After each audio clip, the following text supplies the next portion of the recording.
This is a previous year gate question. We are given a statement and we need to fill in the blanks appropriately to make it meaningful. The dash is too high for it to be considered dash. Now looking at the options, we have the following choices: FAIR fair or FARE fair, whereas the FAER is meaningless, there is no such word. So among these two, we know that the FAIR fair means something acceptable or appropriate, whereas the FARE fair means cost or expense for something. So if we fill in the first blank with FARE fair and this one with FAIR fair, then the statement means the fare is too high for it to be considered fair, which means the expense or the cost was very much high for it to be considered acceptable. Hence, the statement is meaningful with the option D, which is the correct answer. This is a previous year gate question. We are given a function y of x which is explicitly defined in 3 different intervals, and we need to find the area under this curve between the interval x equal to 0 to 1 on the x-axis. For getting that area, let us try to plot this function on the coordinate axis. Here we have the y and the x-axis. We have the points as 1, 2 and 3 on the y-axis and 1 by 3, 3 by 4, 1 on the x-axis. Now looking at the intervals, first we have the value of function as 2 in the interval 0 to 1 by 3. But at 0 we have a closed interval, whereas we have an open interval at 1 by 3. So we will plot it in this way. The dot indicates the closed interval, whereas the open circle indicates open interval. Now for the second part, we have the value 3 for x between 1 by 3 and 3 by 4. And we have a closed interval at 1 by 3. So this is how we can plot this part. And looking at the last one, we have the value of function as 1 for x between 3 by 4 and 1. And now we have closed interval at both the points. So we shall plot it in this way. Fine. Now to get the area under this curve, we simply divide this into 3 different rectangles and take the sum of areas of each of them. For the first rectangle, we have the length as 2 and the breadth as 1 by 3 minus 0. For the second rectangle, we have the length as 3 and breadth as 3 by 4 minus 1 by 3. For the last one, we have the length as 1 on the y-axis and breadth as 1 minus 3 by 4 on the x-axis. Now taking the sum, we get 2 by 3 plus 3 times of 9 minus 4 equal to 5 by 12 plus 1 by 4. So we get 2 by 3 plus 1 by 4 plus 15 by 12, which becomes 8 plus 3, 11 plus 15 by 12, which is 26 by 12 or 13 by 6. This is the area under this curve. So we get the answer as option C. This is a previous year gate question. We are given a quadratic equation x squared plus 2x plus 6 equal to 0. R is the root of this equation. And we need to find the value of this expression in terms of R. Looking at the equation, we can find its coefficients, which are a, b and c, as 1, 2 and 6 respectively. So the determinant of this equation, which is b squared minus 4ac, will become 2 squared minus 4 into 1 into 6, which is less than 0. Since the determinant of this equation is less than 0, we can say that its roots will be imaginary. So we cannot directly find the roots of the equation and substitute it in place of r. We need to do some other way around. Let us try to combine the alternate terms together and see if we can achieve something. We shall take the product of r plus 2, r plus 4 and r plus 3, r plus 5 separately, which on expanding gives us r square plus 6r plus 8 and r square plus 8r plus 15. Now we know that since r is also a root of this equation, we can write r square plus 2r plus 6 equal to 0 or r square plus 2r equal to minus 6.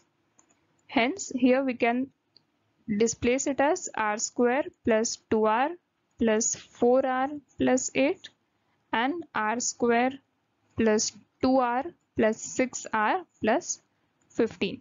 Now substituting both these terms with minus 6, we get the product of two terms, which will be 4r plus 8 minus 6 and 6r plus 15 minus 6, which becomes 4r plus 2 and 6r plus 9. Taking 2 and 3 common from both the terms, we get 2r plus 1 and 2r plus 3. This is 6 times 4r square plus 6r plus 2r plus 3. This becomes 6 times 4r square plus 8r plus 3. Now taking 4 common, we again get r square plus 2r plus 3 over here. Now we know that we can substitute r square plus 2r with minus 6. So this becomes 4 times of minus 6 plus 3. So finally we get 6 times of minus 21, which is minus of 126, which is our answer. This is a previous year GATE question. We are given 4 statements based on syllogism topic, and we need to determine which of the following pair of statements cannot hold true at the same time, assuming that there is at least one student in the class. Let us draw Venn diagrams for these statements to get a better clarity. The first one, which is saying that all students are inquisitive, it can be drawn in this way. We make student and inquisitive will become its superset, since all the students are inquisitive. For the next statement, some students are inquisitive. Now by some we mean 0 or more. Hence, if some students are inquisitive, then there may be some students which are not inquisitive. So there can be a partial intersection between them.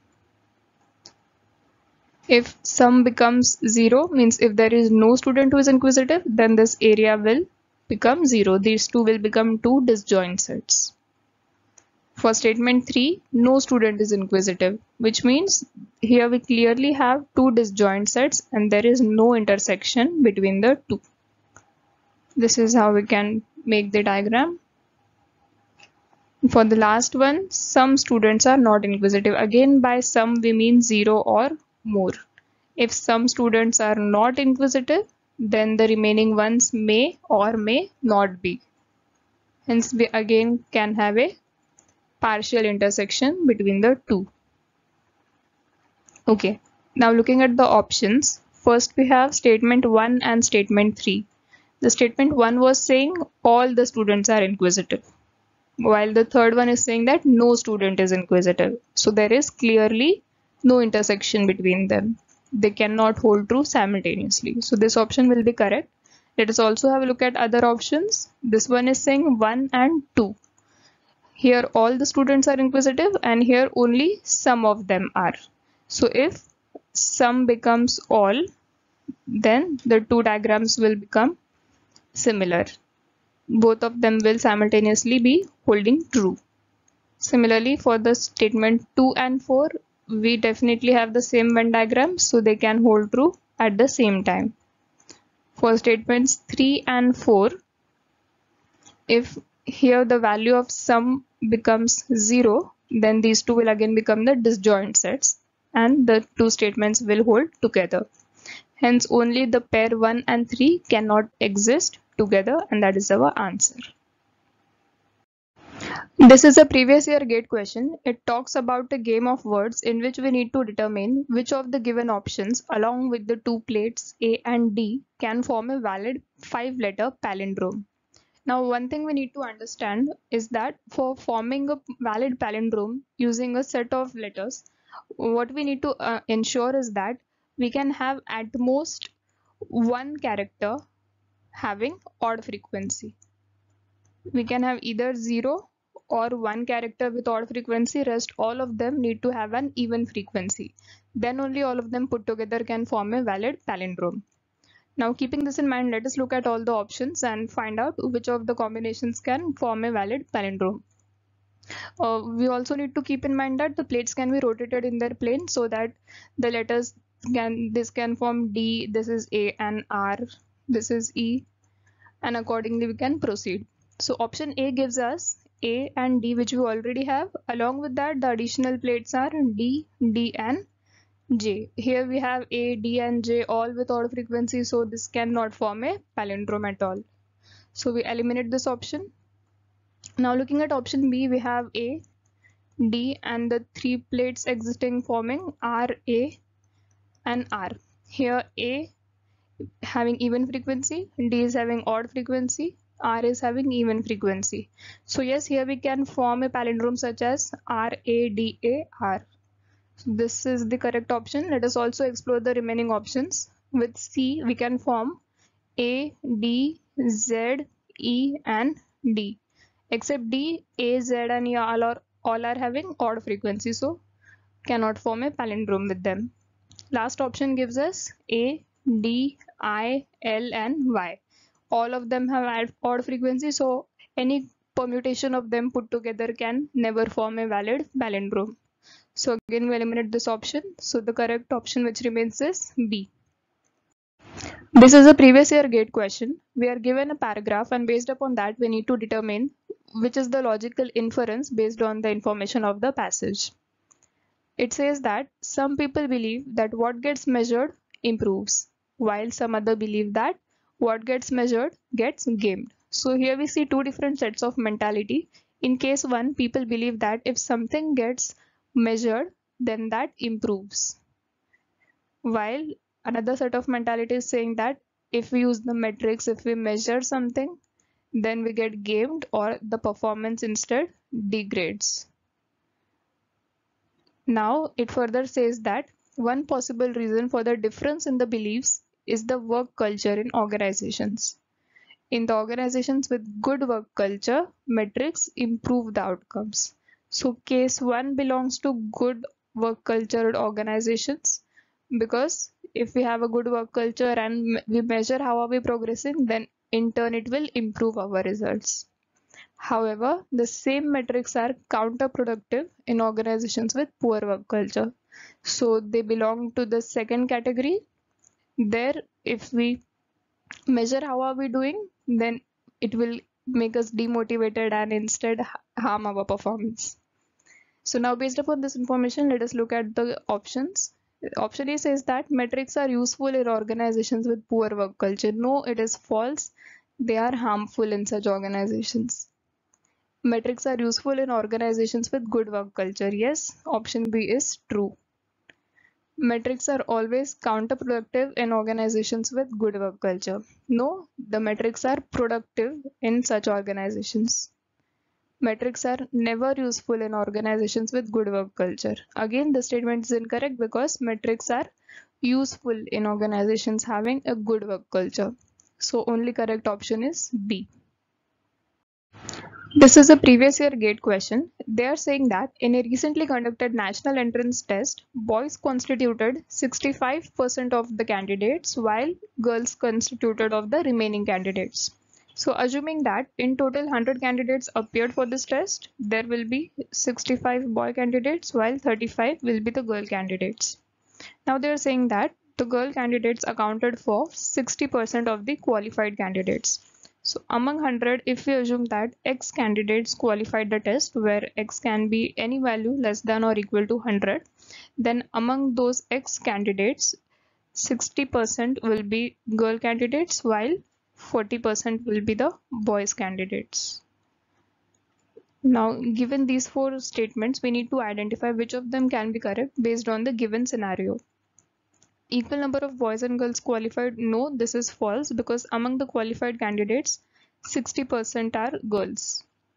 Equal number of boys and girls appeared for the test. Again, this is incorrect because among the appearing candidates, only 65% are boys while 35% are girls. So they are not equal. The number of boys who appeared for the test is less than the number of girls who appeared. This is again incorrect because boys are 65% while girls are only 35%. The number of boys who qualified the test is less than the number of girls who qualified. Yes, this is correct because among all the qualified candidates, 60% are girls while only 40% are boys. Hence, option D is correct. This is a previous year GATE question based on probability topic. We have a box that contains 5 balls of same shape and size, which means all of them are identical. 3 of them are green color and 2 of them are orange. So in our bag there are 3 green and 2 orange balls. The balls are drawn from the box one at a time, and they are saying that if a green ball is drawn, then it is not replaced, which means the number of balls will reduce by 1. While if an orange ball is drawn, then it is replaced with another orange ball. So here the number of balls will remain the same. Now they are saying first ball is drawn, which means the first ball can either be green or be orange. Both are allowed. The condition is put on the second ball that it has to be orange. We need to find the probability that second ball will be orange, whichever the first ball is. So we have two cases. First ball is green, second ball is orange. First ball is orange, second ball is also orange. So the result will be sum of these two cases. So let us have a look over here. The probability of getting a green ball in the first attempt will be 3 by 5 because we have 3 green balls out of 5 initially. While the probability of getting an orange ball in the first draw will be 2 by 5 because out of 5 balls, 2 are orange. Now after getting a green ball in the first attempt, the bag will now contain 2 green and 2 orange balls because it is not replaced. But after drawing an orange ball in the first attempt, the bag will contain 3 green and 2 orange balls because it will be replaced. So now we want an orange ball from this bag whose probability will be 2 by 4 because out of 4 balls, 2 are orange. And from this bag, it will be 2 by 5 because out of 5 balls, 2 are orange in this case. So we take the product of these two probabilities and finally we shall sum the products to get final output as 3 by 5 into 2 by 4 plus 2 by 5 into 2 by 5. That becomes 6 by 20 plus 4 by 25, which on simplifying we get 23 by 50. So that is our answer. This is a previous year GATE question. It is saying that the corners and the midpoints of the sides of a triangle are named using these distinct letters among P, Q, R, S, T and U. But the letters are shuffled and we do not know which point is given which notation. So using the given 3 statements, we will try to construct the possible triangles and then depending upon those, we shall find out which of the given options is correct. Statement 1 is saying that the line joining P and R is parallel to the line joining Q and S. So there are two possibilities. One is that P and R are the midpoints while Q and S lie along the side. Then they will be parallel to each other. The second possibility is that P and R lie along the corners while Q and S are the midpoints. Now based on the statement 2, we can further get more clarification as of which of the diagram is correct. It says that P is placed on the side opposite to the corner T. So now here if we place point T over here, then we definitely cannot have P on the side opposite to corner T because this is the side opposite to corner T and P is not on that side, so this is incorrect. This may be the possible diagram as of now because this is the side opposite to corner T and we are having P on this side itself. So now let's look at the statement 3, which says that S and U cannot be placed on the same side. Over here we have S as the midpoint of TR while U will be the midpoint of PR. So all the 3 statements are satisfied. Now let us look at the options. Option A says that P cannot be placed at a corner. No, this is incorrect because in the diagram which we made, P is lying at a corner. If P is placed at the midpoint, then we cannot satisfy the three statements simultaneously. Option B says that S cannot be placed at a corner. This is true because we need to place S at a midpoint of some side. If S is placed at a corner, then we cannot satisfy all the three statements simultaneously. Same is with options C and D. U needs to be placed at a midpoint while R needs to be placed at a corner. Then only we can get the valid statements. So option B is correct.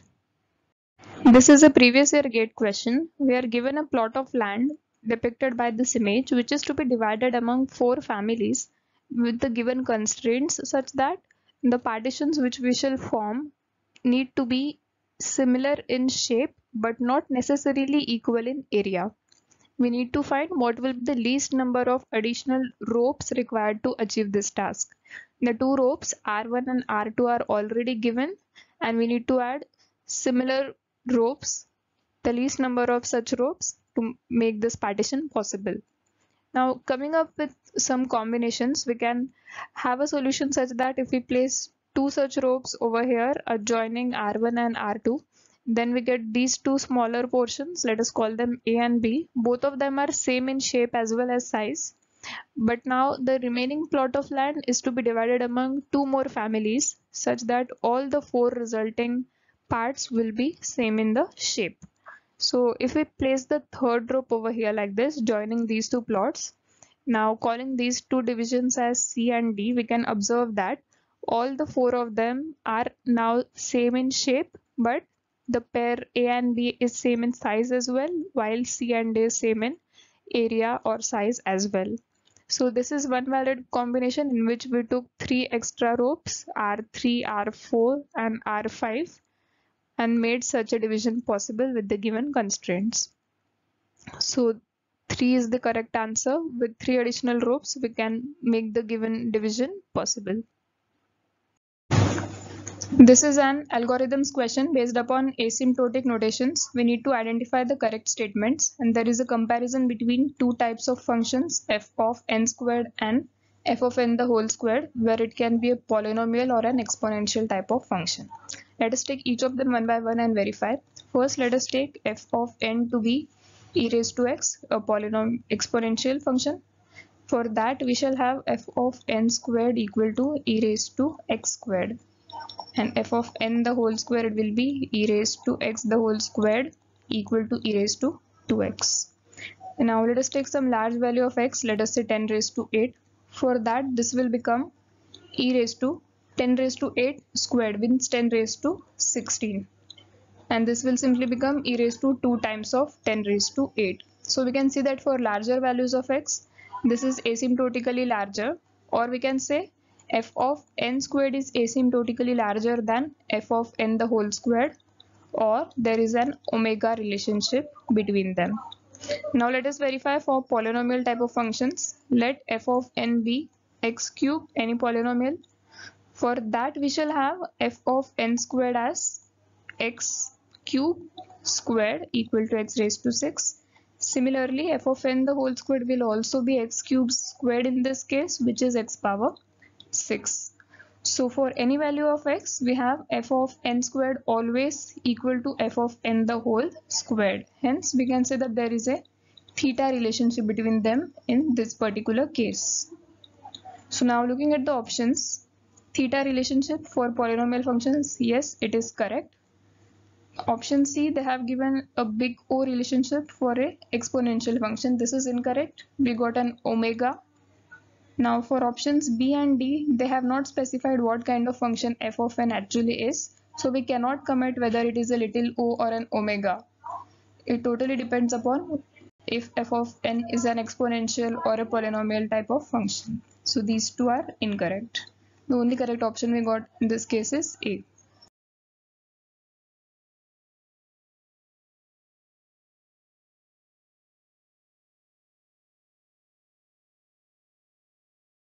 This is a previous year GATE question. We are given a finite automata and we need to determine the regular expression corresponding to the language accepted by this automata. Let us first name these states as Q0, Q1 and Q2. Now we can see that Q0 is our initial state while we are having two final states Q1 and Q2.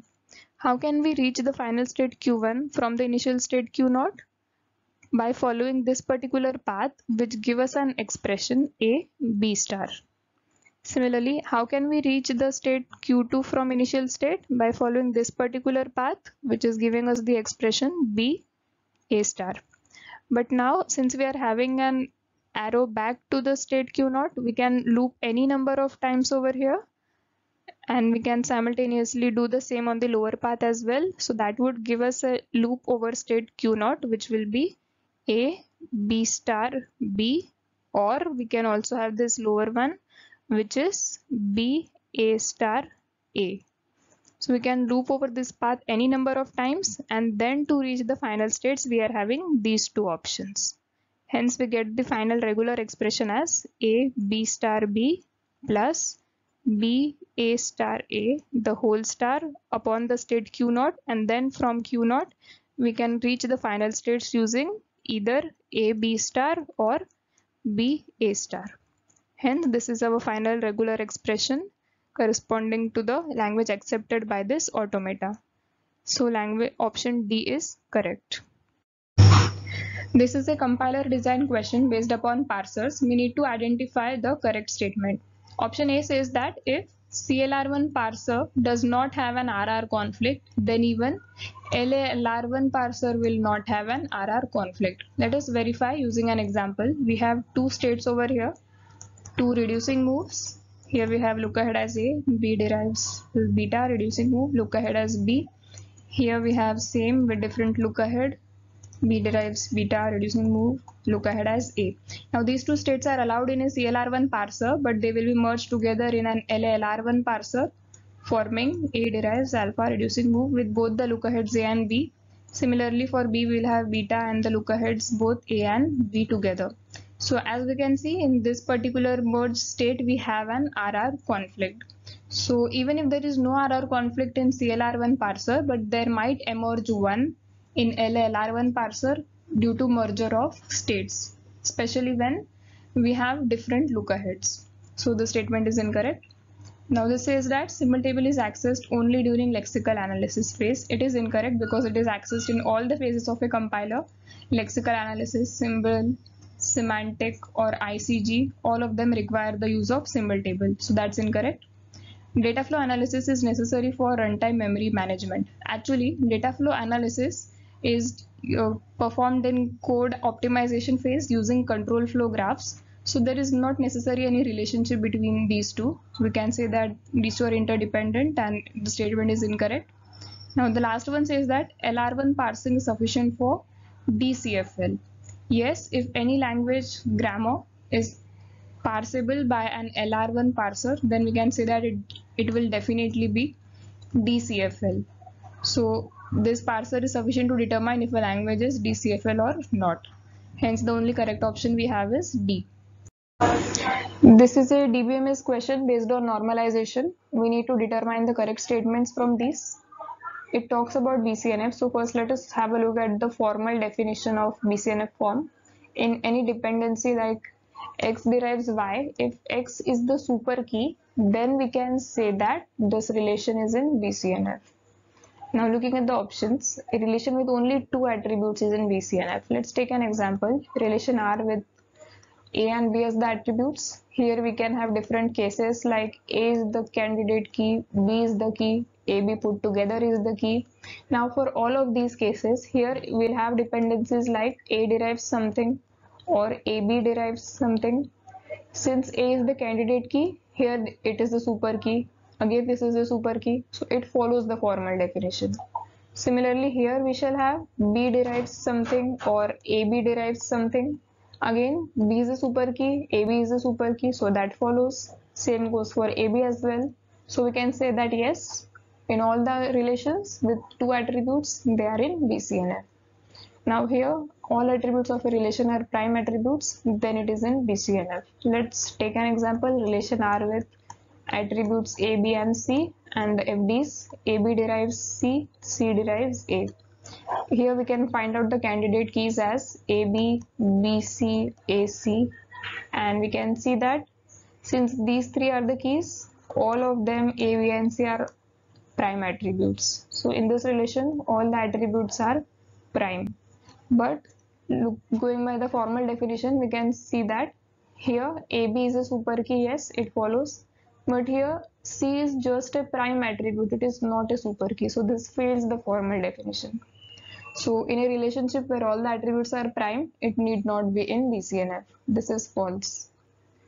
Every relation has at least one non-prime attribute. Here we just saw a relation R in which all the attributes are prime. So yes, there can be a relation where we have no prime attribute. All of them are prime. Now this last one says that BCNF decompositions preserve functional dependencies. This is incorrect because BCNF decomposition guarantees losslessness, but it does not guarantee FD preserving. So the statement is false. BCNF decomposition need not be preserving functional dependencies. The only correct option we got is A. This is a data structures question based upon linked list. We have been given a single linked list having the nodes A, B, C, D and E, and we want to reverse this linked list. The standard algorithm which we use is, there are 3 pointers, previous, current and the next. Previous initially points to null, current points to the head of the list, and next is the immediate next element to the head. The standard algorithm which we use is current next equal to previous, which means we make this current node point to null. This will become the last node and its next has to be null. Then in the next step, this particular link will be broken, B will point to A, then this link will be broken and C will point to B. And similarly in steps we reverse a linked list. The next step is that prev becomes cur, which means now this prev moves over here, cur moves over here, and next goes over here, which means we are incrementing all of them one step at a time, so that the node which was current in this step becomes previous for the next step. And we also make cur equal to next because previous node has to be taken ahead, current node also has to point to the next node now, and in the next iteration even the next node will be sent one step ahead. So this is how in the end we perform the entire algorithm and return the previous node, because at the end this E will be the one pointed by prev and that will become the new head of our linked list. So by performing this algorithm in just one pass we reverse the linked list, and hence this takes linear time. The best algorithm for this problem takes theta of n time in the worst case. Yes, the statement is correct because this problem can be solved in linear time, and hence the option A is correct. This is a DSA question based upon hashing. They're saying that we have n keys and m slots. So in the hash table we have m slots and we have n keys to be placed into those slots. There are two simple uniform hash functions, h1 and h2.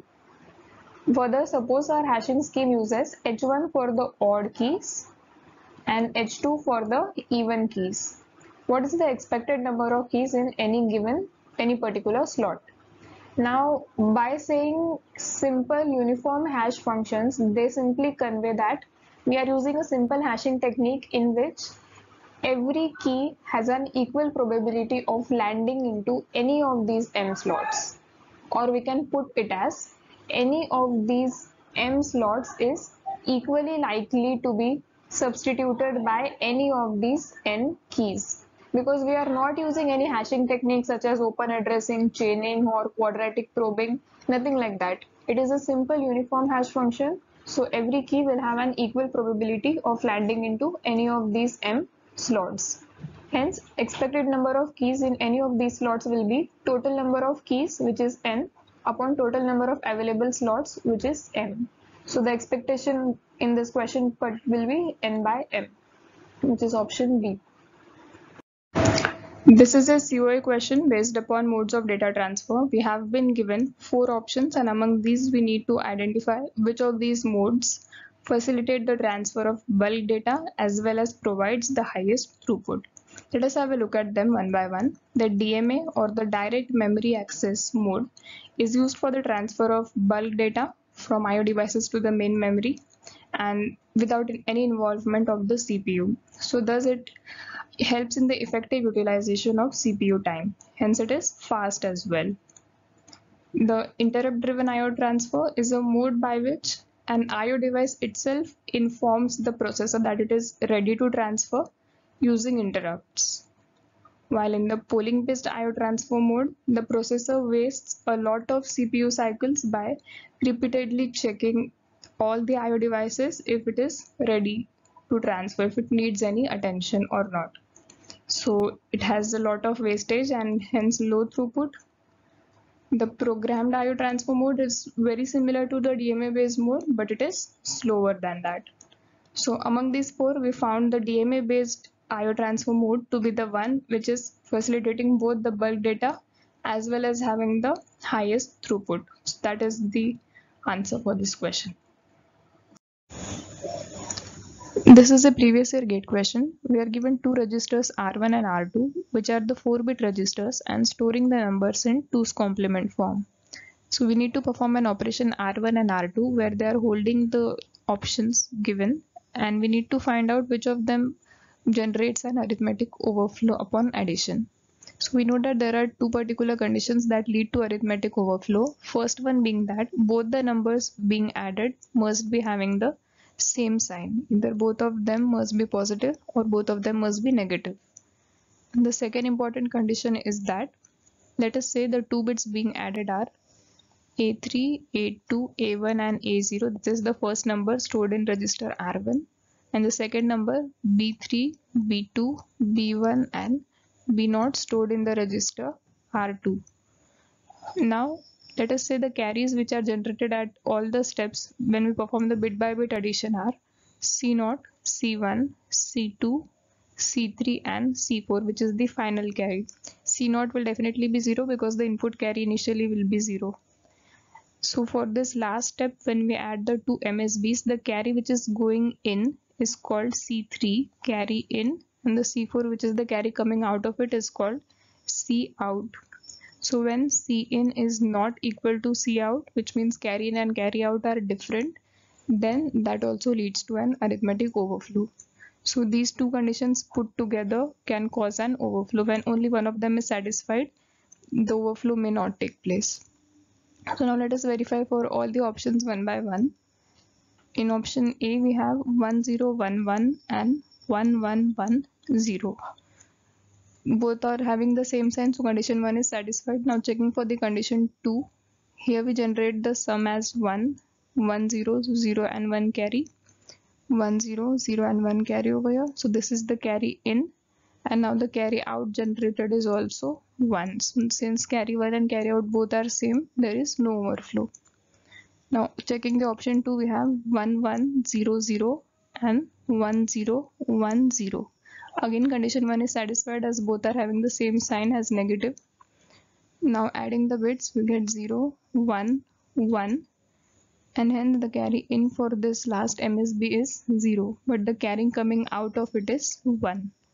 So here, since carry in and carry out are different, this will cause an arithmetic overflow.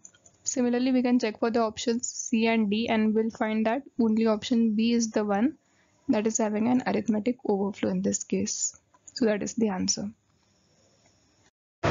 This is an operating systems question based upon process synchronization. We have been given 3 threads, or you can say processes, T1, T2 and T3, which are executing on a single processor.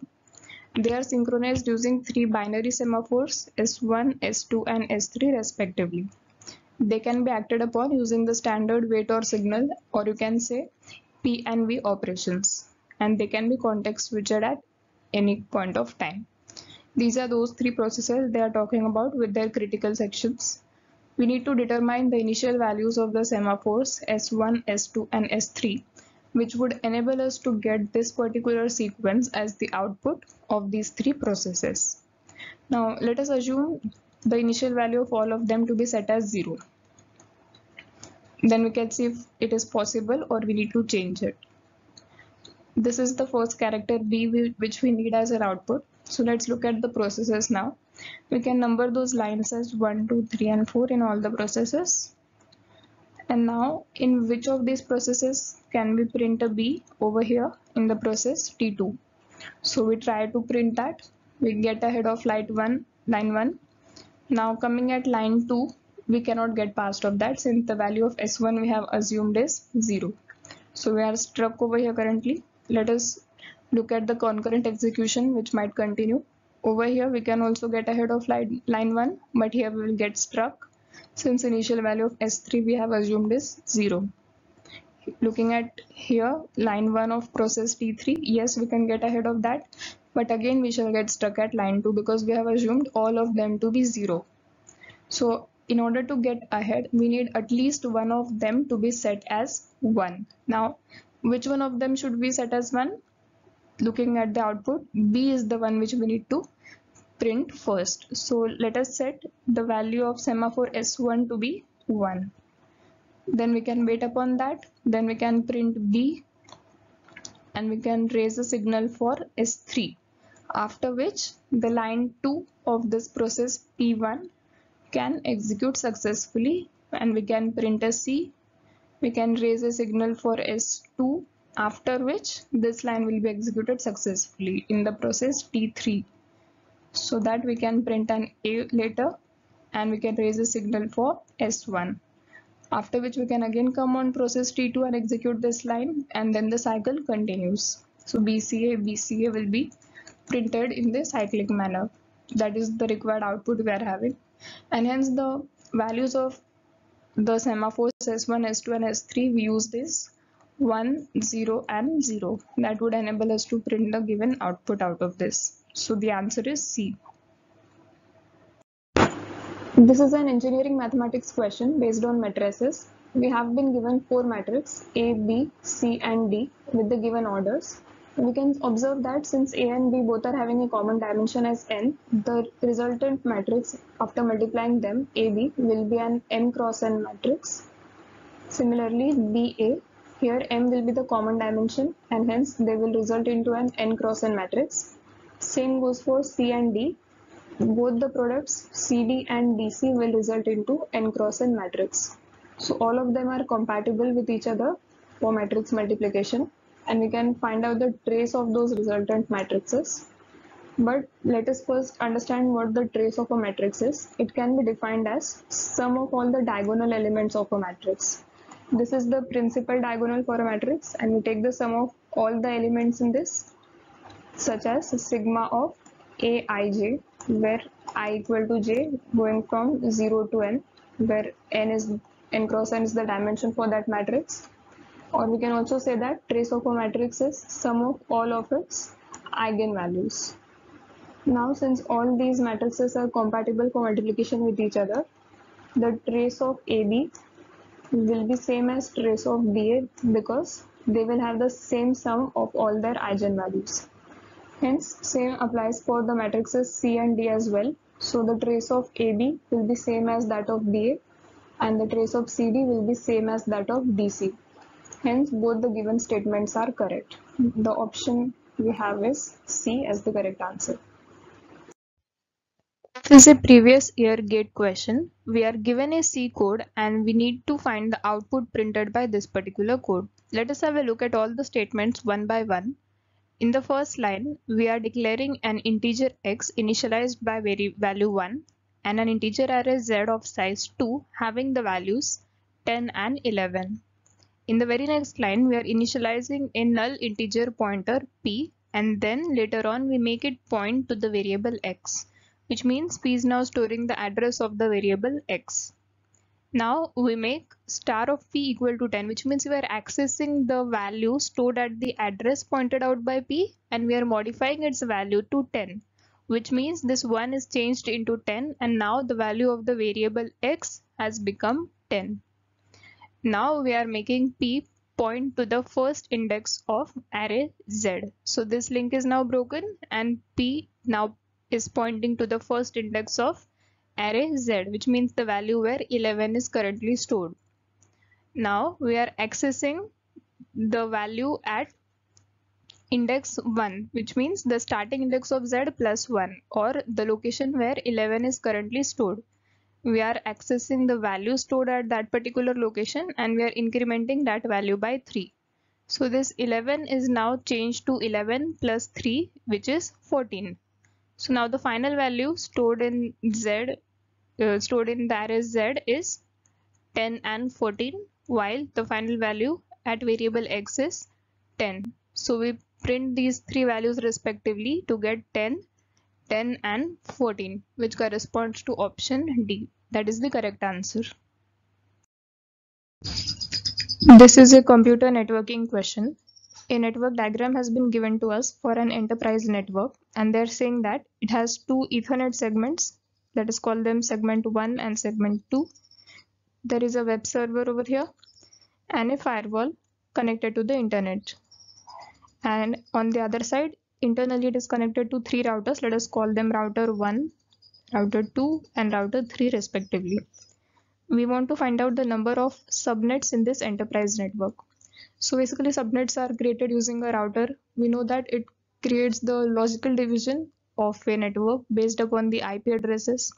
So this is the internet over here, and going through the firewall internally, this is getting divided into two parts over here. So half of the IP addresses will be given to router 1 and another half will be given over here to the router 2. So at this point these two subnets got created, and further on this router 2 is going through this network in this Ethernet. So basically this Ethernet is forming one subnet 1. Let us call that subnet 1, and router 2 has created this particular subnet. And on the other side, the rest half of the addresses went to router 1, and from there they are further getting divided into two parts. So they will be again divided into two, and half of the addresses will be given to this web server, which will independently be forming another subnet. Let us call that subnet 2. And the last half addresses which went to the router 3, they will form another subnet over here consisting of the Ethernet 2 as well. So that will be our third subnet. So there are three routers and three subnets got created in this network as per the distribution of addresses logically. So the number of subnets in this enterprise network is 3, and that is our answer, option A. This is an MSQ type question based upon theory of computation. We can take help of the Venn diagram with languages and grammars. This is a T3 type of grammar accepting regular language. After that we have DCFL, deterministic context free language, followed by the context free language CFL. Then we have CSL, context sensitive language. This is type 2, type 1, that is followed by the recursive language, and finally we have recursively enumerable language, or the unrestricted grammar of type 0, accepting that language. Now looking at these statements, first we have every subset of a recursively enumerable language is recursive. Now let us say we have some language they are talking about that lies in this particular area. So that language is definitely recursively enumerable, but it is not recursive in this case because it does not lie inside this. So we can have languages which are only recursively enumerable but not recursive. Hence the statement is incorrect. Next we have, if a language L and its complement are both recursively enumerable, then it must be recursive. Here we need to look at the closure properties of languages. The recursively enumerable language is not closed under complementation, but recursive language is closed under complementation. So if a language and its complement are both recursively enumerable, then they cannot lie over here. They need to lie either this or at any of these internal partitions. And in all of those cases, that language will definitely be recursive. So the statement is correct. Complement of a context-free language must be recursive. Now here we need to take a note that DCFL language is closed under complementation, but CFL is not closed under complementation. So if complement of a context-free language, then that has to be recursive because it may lie either over here or it can be a regular language, but in all those cases it will definitely be recursive. So statement C is also correct. If L1 and L2 are regular languages, then their intersection must be DCFL. regular language is closed under intersection. So L1 and L2 intersection will also result into a regular language, and every regular language is also DCFL. So again the statement D is correct. So we have B, C and D all as our correct answers in this MSQ type question. This is a COA question based upon cache organization. We have WB and WT as the two set associative cache organizations using LRU algorithm for the block replacement. WB stands for the write back cache and WT stands for the write through cache. Now out of these four we need to determine which of the statements is or are false. It is an MSQ type question. First of all, let us understand the difference and the need of these write through and the write back cache. Basically what happens is that whenever we want to write to any address, first we go and check in the cache if that address is present or not. If it is already present, then we can avoid the main memory access, which is expensive. But when it is a multiprocessing system and multiple devices are sharing the main memory at the same time, then this can lead to inconsistency problem because the value present in the cache and in the main memory would be different. So in order to solve this inconsistency problem, we have two solutions, a write back cache and a write through cache. Now the difference between them is that in the write through cache, we update the value simultaneously in both the cache and the main memory at the same time.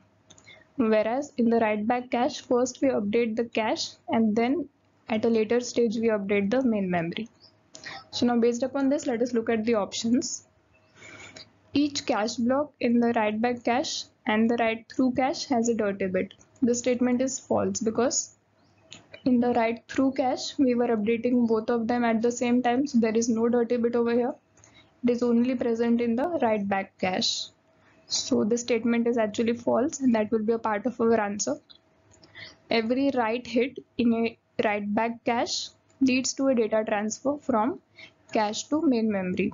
Actually, not every write hit leads to a data transfer. That occurs only when a particular cache block is evicted, and it can take several write hits. All of them would be propagated at the same time in the main memory in a later stage. So again, this statement is false because not every write hit leads to it. The third one says that eviction of a block from a write through cache will not lead to data transfer from cache to main memory. The write operation happens parallelly in both cache as well as main memory in the write through cache. So the eviction of a block will not lead to a data transfer. Hence the statement is correct. A read miss in the write back cache will never lead to eviction of a dirty block from the write back cache. Actually, a read miss in the write back cache fetches a new block from the main memory and that leads to the eviction of a dirty block. So since they have said will never lead to, again the statement is also false. So the correct answer which we have is A, B and D. All of these three statements are false and that would be reported as the answer. DBMS based upon relational databases. We have been given three relations: employee, brand and the own, and the primary keys have been shown by underline. We have to determine which of the given relational algebra expressions will return the set of employee IDs who own all the brands. So basically we have some employees and they are owning some brands. This is the employee table in which we have employee ID and the employee name, brand ID, brand name over here, and this own table is having, this is like the foreign keys, employee IDs and the brand IDs. So this own table tells us that which employee is owning which brand. So we have to determine the set of employee IDs who are owning all of the brands which are present in this brand table. So for solving this, it would be better if we consider the relations such as, let us say this is our employee table. Let us add a few tuples into that so that it would be easy for us. This would be EID and ENAME. 1, 2, 3, 4, 5. Let us have 5 employees and we can give any name that's not actually relevant. Let us say A, B, C, D and E. And then the brand relation. Let us have only 2 brands for now. Let's say the brand ID. This is our brand name two brand IDs, let us say anything 8, 9 something, and brand name can be XY, TUV, anything. And at the end we have to have this own table. This would indicate that which employee is owning which brand. So here the employee ID and the brand ID are both the foreign keys taken from these respective tables. So let us say here we have employee ID 1 owning the brand 9, 3 owning both 8 and 9, then 5 owning just 8, 4 owning, let's say, both 8 and 9, and employee 2 owning just brand 9. Okay, so what do we actually want as the result? The set of employee IDs who are owning all the brands. What are all the brands we are having? 8 and 9. So which of the employees are owning all of the brands? Employee 3 and employee 4. So what our result must be? 3 and 4. So now let us check which of these options will give us the correct result. Let us have a look at this option 1. What is it doing? It is basically using the division operator. It is dividing this own table by this brand table based upon brand ID. Now let us understand what this division operation exactly does. If we have a relation, let us say R, and it is having attributes X and Y, then from that if we divide another relation S based upon an attribute Y, then what is the result that we get? We get all the unique values of X from this relation R which are associated with all of the Y present in this S table. So basically this division operation, when performed upon this brand table and the own table, what will it give us? For these brand IDs, which means this, for this 8 and 9, it will give us all the employee IDs from own table which are associated with both 8 and 9. So which employee IDs are associated with both 8 and 9? 3 and 4. So it will give us the result 3 and 4. Actually it will be giving this entire tuple, and from that tuple then we are projecting out the employee ID from this projection operator. So the final result would be 3, 3 and 4. So this is the correct answer which we wanted, 3 and 4. So this is one of the answer, and this was an MSQ type question. So we also need to check the remaining options. Now let us have a look at this second one. What is this doing basically? Let us have a look at this inner query. It is taking the Cartesian product of EIDs from the own table with BIDs from the brand table. So basically what is it doing is it is taking all possible combinations of employees and brands. So for every employee, it is noting down all the possible brands. So it will basically have 1, 8, 9, 2, 8, 9. For 2, both 8, 9. For 3, both 8 and 9. Similarly for 4, both 8 and 9. For 5, both 8 and 9. So this is what it will be doing. And now from that we are subtracting out all those tuples which are present in the own table. So let us do that. 1, 9 removed, 3, 8 removed, 3, 9 removed, 5, 8 removed, 4, 8, 4, 9 and 2, 9. So these red ones are removed. Then what are we left with? We are left with 1, 8, 2, 8 and 5, 9. This is what we are left with, and then from this we are taking out the employee IDs.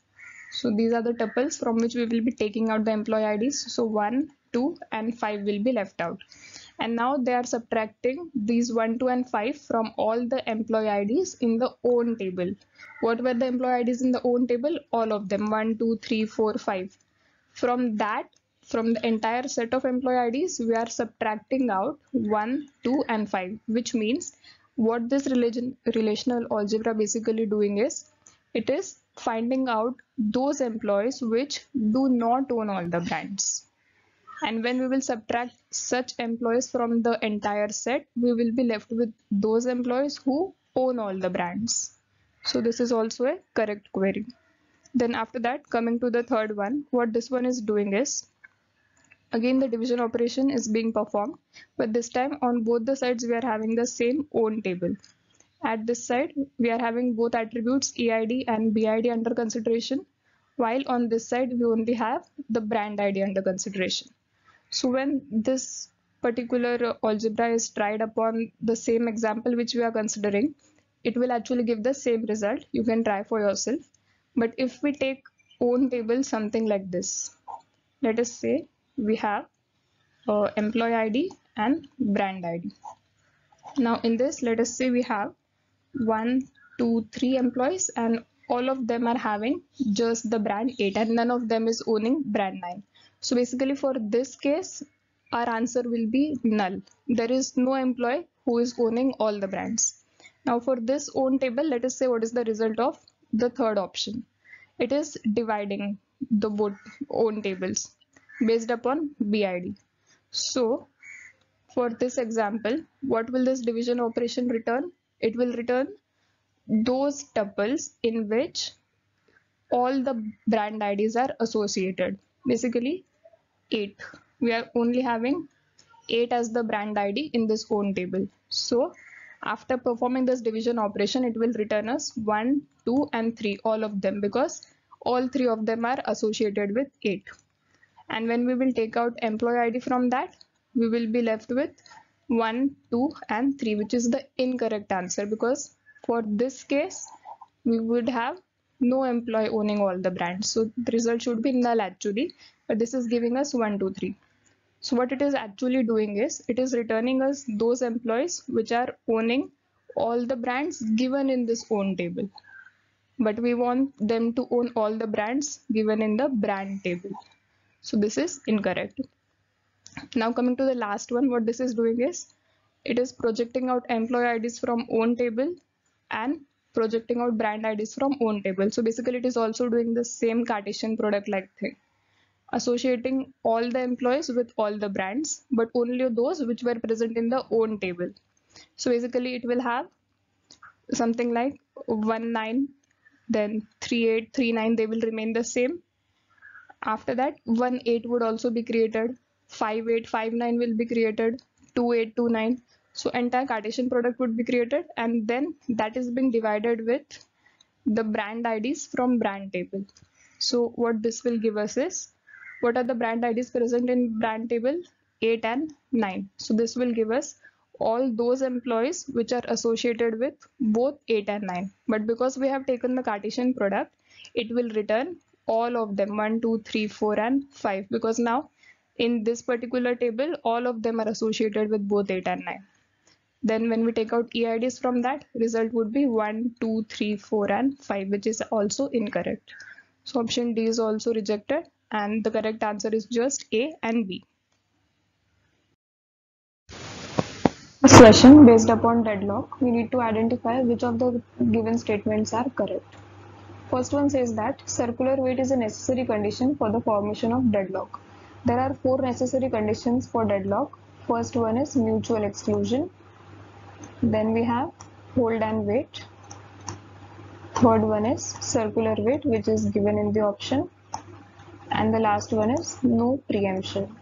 All of these conditions are necessary for a deadlock to occur. Circular weight is one of them, hence the statement is correct. In a system where each resource has more than one instance, means they are talking about a multi-instance case. A cycle in its wait for graph indicates the presence of a deadlock. This wait for graph is a subset of a resource allocation graph, RAG, in which there are the processes and the edges show which of the resources they are occupying. If there is a cycle in this particular graph, then it may or may not indicate a deadlock, because if it is a multi-instance graph, then a cycle is just a necessary but not a sufficient condition in order for the deadlock to occur. But if it was a single instance graph, then a cycle would definitely indicate a deadlock. Hence, this statement is incorrect, because in this case, cycle does not indicate the presence of a deadlock. In the current allocation of resources to processes leads the system to unsafe state, then deadlock will necessarily occur. If currently the system is in the safe state, but in future it might go into unsafe state, then we cannot say for sure that deadlock will necessarily occur or not. It may or may not take place, because deadlock is simply the subset of unsafe state. Unsafe state does not always guarantee the presence of a deadlock. So the statement is incorrect. Lastly, we have in the resource allocation graph of a system, if every edge is an assignment edge, which means if we have a process P and this is the resource R having a single instance, or we can also have multi-instance. Let us say there are two processes. Each of them are holding one resource each from this. If every edge is an assignment edge, this is what we mean by an assignment edge, means a resource instance has been assigned to some process. If all the instances are like this in that particular graph, then it will indicate that there is no process waiting for occupation of any resource. All the resource requirements of all the processes are already satisfied. There is no hold and wait in that particular case. This was a necessary condition for deadlock. It is not holding true. Hence, deadlock will not take place in this particular case. So the system is not in the deadlock state is correct. So the correct options for this question are A and D. This is an engineering mathematics question based upon group theory. Among these statements, we need to identify which of them is or are correct. It is an MSQ type question. First one says that x and y belong to group G such that xy the whole squared equal to x squared y squared. Then G is commutative or not, that is what we need to find out. Now we can expand this as xy dot xy equal to xx dot yy. Now let us multiply both the sides with inverse of x or x power minus 1. That will give us xy dot xy equal to inverse of x dot xx dot yy. Now we can cancel out these two. Same on this side. That gives us y dot xy equal to x dot yy. Now let us repeat the same thing with the inverse of y. We'll multiply that on both sides. Y dot xy y inverse. Now at the right hand side, y and y inverse. So now we can cancel out these two from both the sides. The result we get is y dot x equal to x dot y. Hence this group G is commutative, that we have proven. So option A is true. Now looking at option B, it is saying that x belongs to group G such that x squared equal to 1. 1 means it is an identity element. If x squared is 1, which means identity, then x will be inverse of itself. We can say that x equal to x inverse. So we need to prove if G is commutative or not. Let us take this example. As we know, xy inverse can be written as y inverse dot x inverse. So now since every element is an inverse of itself, as we just saw, this can be written as x dot y, this can be written as simply y, and this can be written as x. So even here we got x dot y equal to y dot x. That is what proves that the group G is also commutative in this case. So option B is also correct. Now option C is saying that if the order of group G is 2, then it is commutative. Now 2 is a prime number. Every group which is having a prime order is also commutative. It is a cyclic group which will also be an abelian group, and all groups of such kind are always commutative. So again this statement is correct. Now option D is saying that if G is commutative, then a subgroup of G need not be commutative. This is false, because if that group is commutative, then it will also be abelian, and every subset of an abelian group is also abelian. So same applies for this case as well. Every subgroup of G also compulsorily needs to be commutative. Hence this option D is false. The correct statements we got are A, B and C. That is our answer. This is a data structures question based upon binary search tree. We have been given a BST with 1000 distinct elements, and it is also a complete binary tree, which means we'll start filling from the left. Every node will have 0 or 2 children. That's how. This tree is stored using the array representation of binary heap trees. Assuming that the array indices start with 0, the third largest element of the tree is stored at what index? That's what we need to find out. So for this, let us first consider the smaller version of the tree. It will be something like this. Let us say, yeah, this much. And it is stored in the array representation of binary heap trees. So the indices would be made this way: 1, 2, 3, 4, 5, 6, 7, 8, 9, and so on. We are considering one based indexing for the time being, and this is a complete BST. The last level is incompletely filled.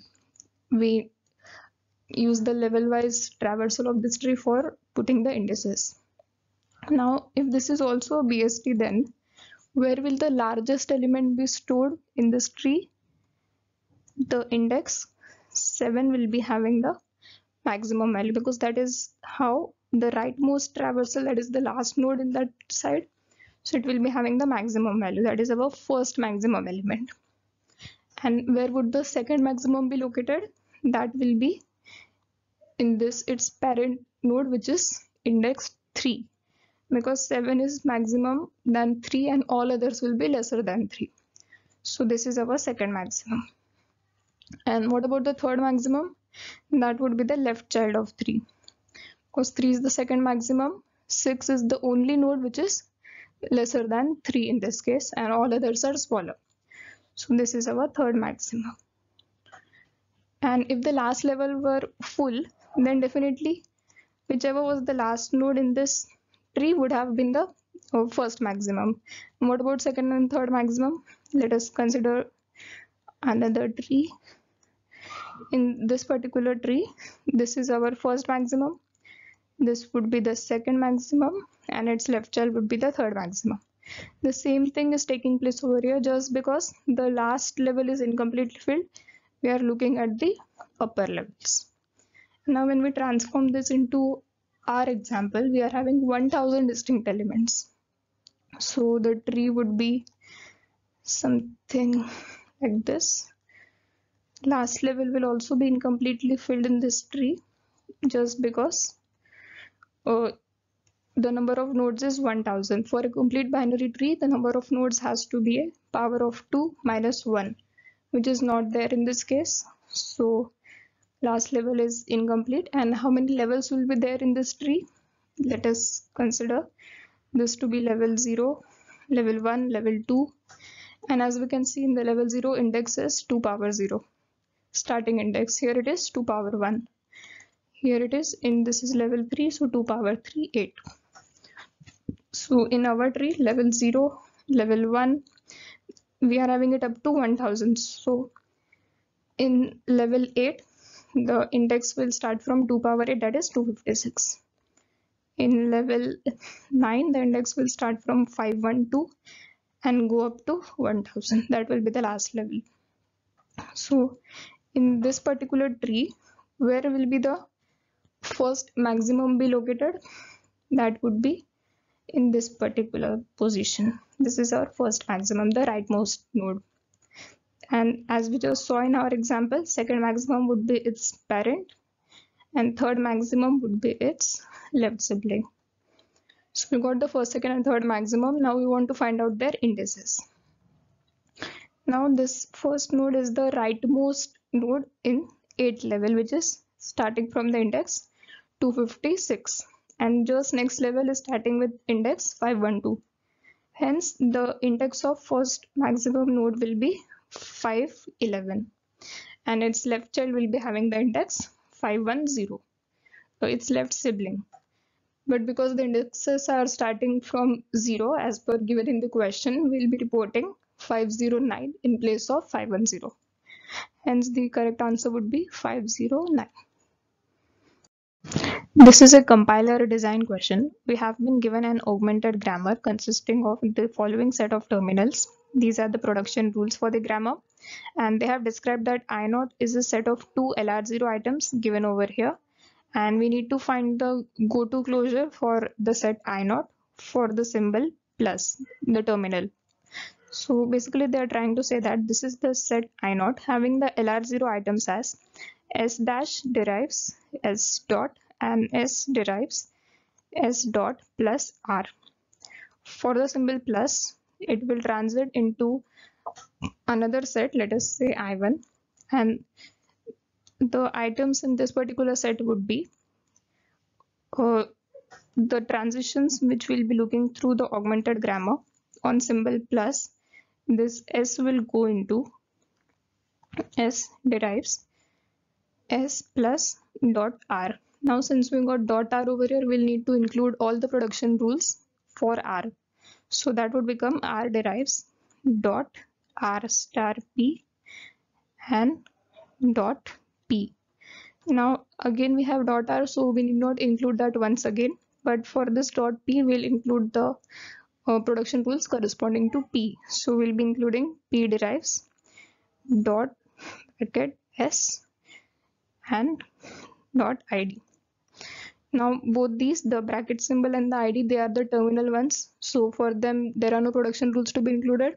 So this is the final S1 set that we have got. And how many items are present in this set? There are 5 items, namely this first one, S derives S plus dot R derives dot R star P, R derives dot P.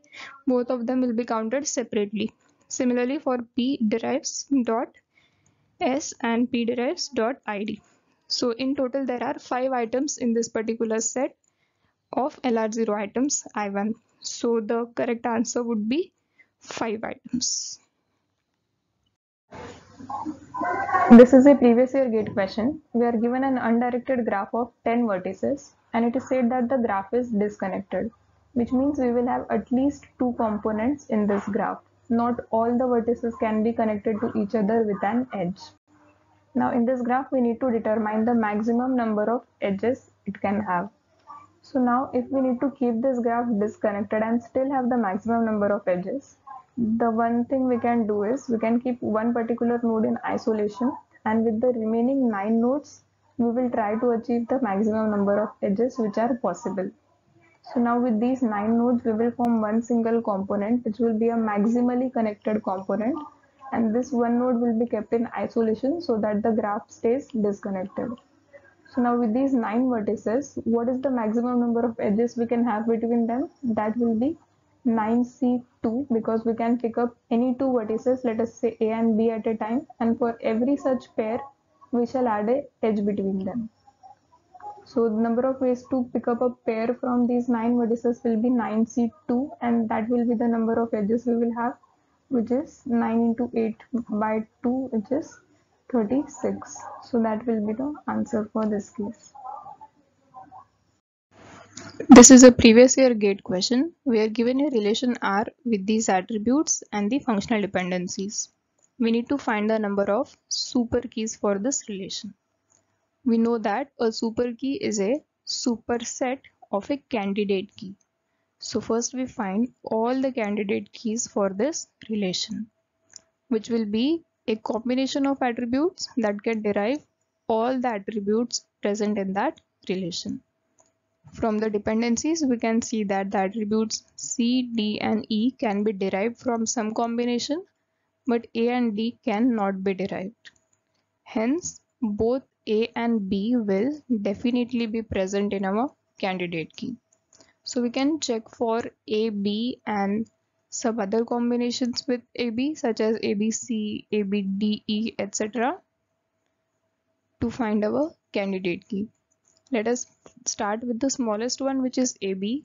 Take its closure to get A, B, and from the dependencies we also get C, D and E.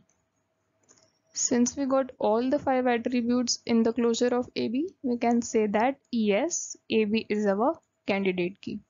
So now we don't need to check for the remaining combinations, which are the super sets of AB, because now they will become the super keys. Any superset of candidate key is a super key. So we fix AB, which is our only candidate key, and take combinations possible with the remaining attributes, which are C, D and E. We have 2 options for each. We can either include or not include them in our super key. So we get 2 cube equal to 8 possible combinations. Hence we will have 8 super keys for this relation.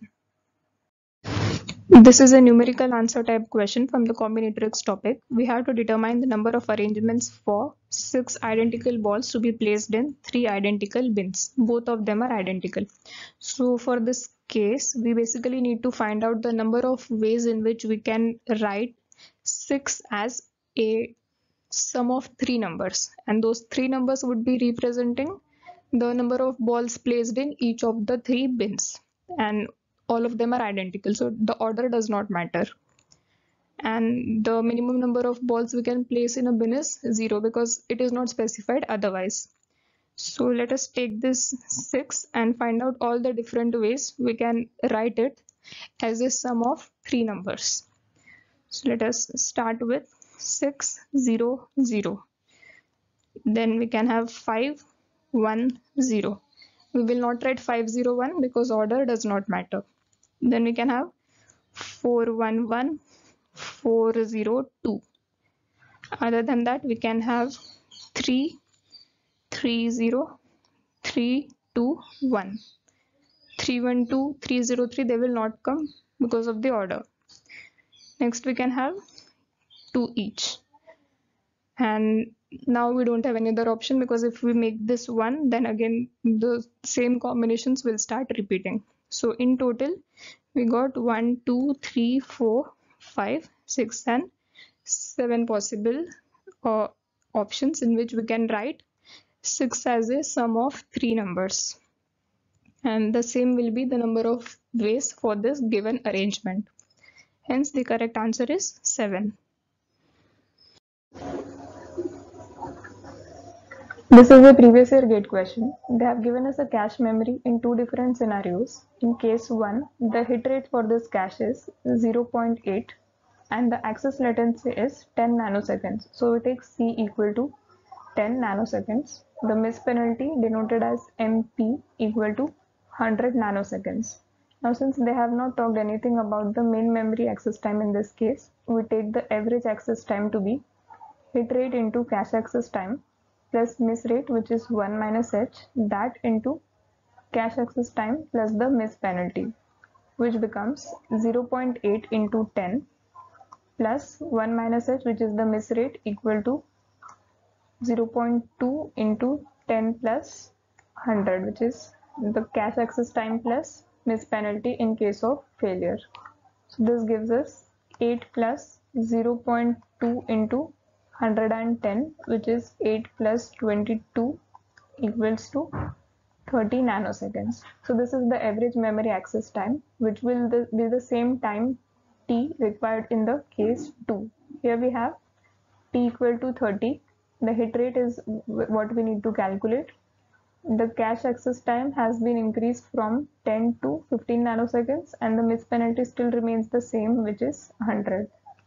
So in this case, the average access time will be hit rate into cache access time, the same formula which we have used earlier, plus the miss rate into cache access time plus the miss penalty, which becomes h times of 15 nanoseconds plus the miss rate, which is 1 minus h, that into cache access time plus miss penalty, which is 15 plus 100.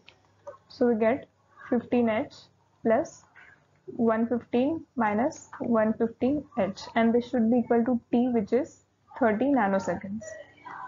Evaluating this, we get 15h minus 115h equal to 30 minus 115. So from here we get h equal to 85 upon 100 equal to 0.85. So if we take the hit ratio in this case as 0.85 or the 85%, then the average access time required for both the scenarios will be the same, which is 30 nanoseconds. And the hit rate we got is 0.85. That's the answer.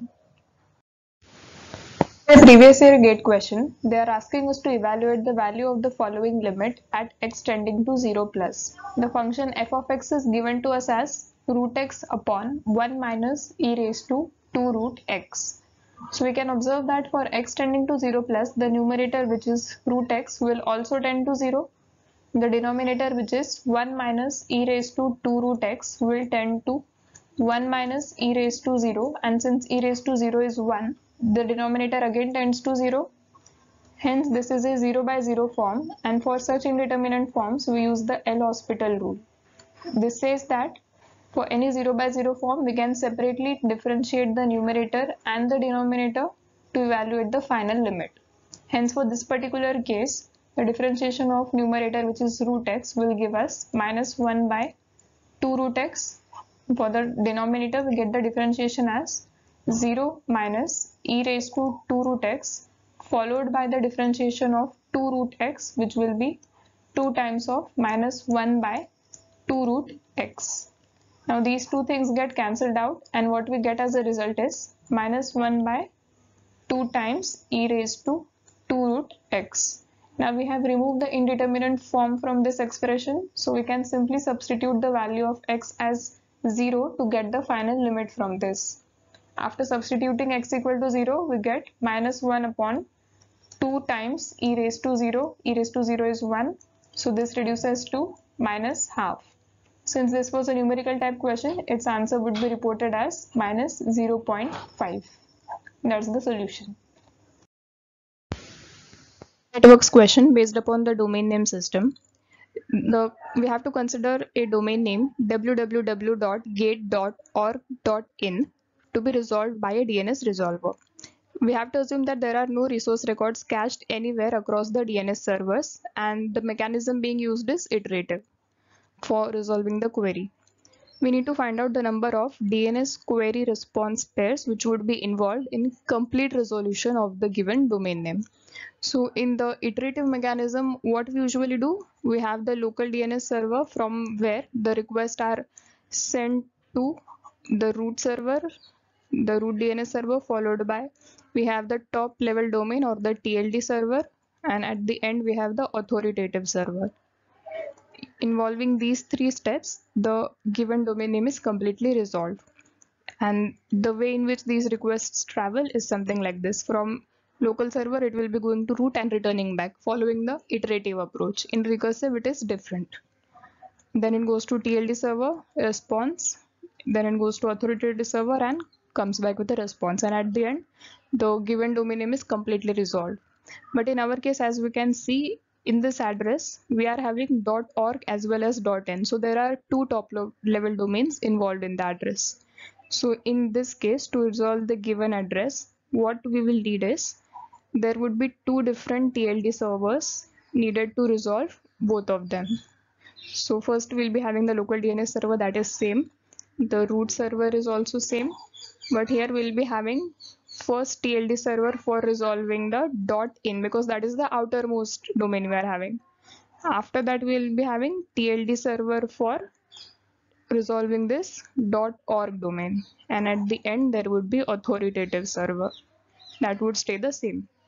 So now in this case, how would be the request response mechanism work in the iterative way? First we'll be sending to root, response, then resolve the .in, come back, then resolve this .org by the second TLD server, come back, and finally go to the authoritative server and return back with the resolved address. So how many pairs of request response are involved over here? One for this root, second pair for resolving .in, third pair for resolving this .org, and the last fourth pair to get the complete resolved address from the authoritative server. So for the given domain name, how many request response pairs did we need? 4 pairs in order to completely resolve the given domain name. If there would have been just .org and not .in as the extra domain attached to that, then we would have only needed 3 using the first approach. But in this case, we required 2 different top level domain servers. So the correct answer would be 4. An engineering mathematics question. We have to find out the closed form of the generating function for the sequence an for n greater than or equal to 0 given as n plus 1 when n is odd and 1 for the even values of n. So basically for this sequence we need to find out the generator function. And how do we do that? By writing this expansion such as n plus 1 x raised to n for the odd values and 1 x raised to n for the even values. Now we can further expand this term as sigma of n x raised to n plus sigma of x raised to n plus sigma of x raised to n. Now these two are for the odd values while the last one is for the even values of n. So we can expand them into sequences such as the first one would become odd values, so 1 x raised to 1, 3 x cubed, 5 x raised to 5 and so on. The second one would be expanded into x raised to 1 plus x cube plus x raised to 5, so on. And the third one would become even values, so x raised to 0, x squared, x raised to 4, and so on. Now we can have a look at these sequences 2 and 3, that they can be combined together to form a continuous sequence that would be 1 plus x squared, x cube, and so on. And as we know that this particular series is the binomial expansion of the term 1 minus x the whole raised to minus 1. So basically we can combine these two sequences into 1 upon 1 minus x, and that is present in all the 4 parts, as we can see. So we have resolved these second and third sequences, and we are only left with this first one. Let us see how we can generate this function. We basically wanted x plus 3x cube, 5x raised to 5, and so on. Now for the last two series which we used, 1 minus x the whole raised to minus 1, this expansion. For this one, what if we use minus 2? That would actually give us 1 plus 2x plus 3x square, 4x cube, and so on. This is not the exact sequence which we wanted to generate. So what if we replace x with x squared in this? It would be 1 minus x squared the whole raised to minus 2 expanded as 1 plus 2x squared, 3x raised to 4, 4x raised to 6, and so on. Again, this is not that which we wanted. What if we multiply this with something? Let us say x or something. If we multiply just with x, then these 4 coefficients would be retained. So we need to add something to x.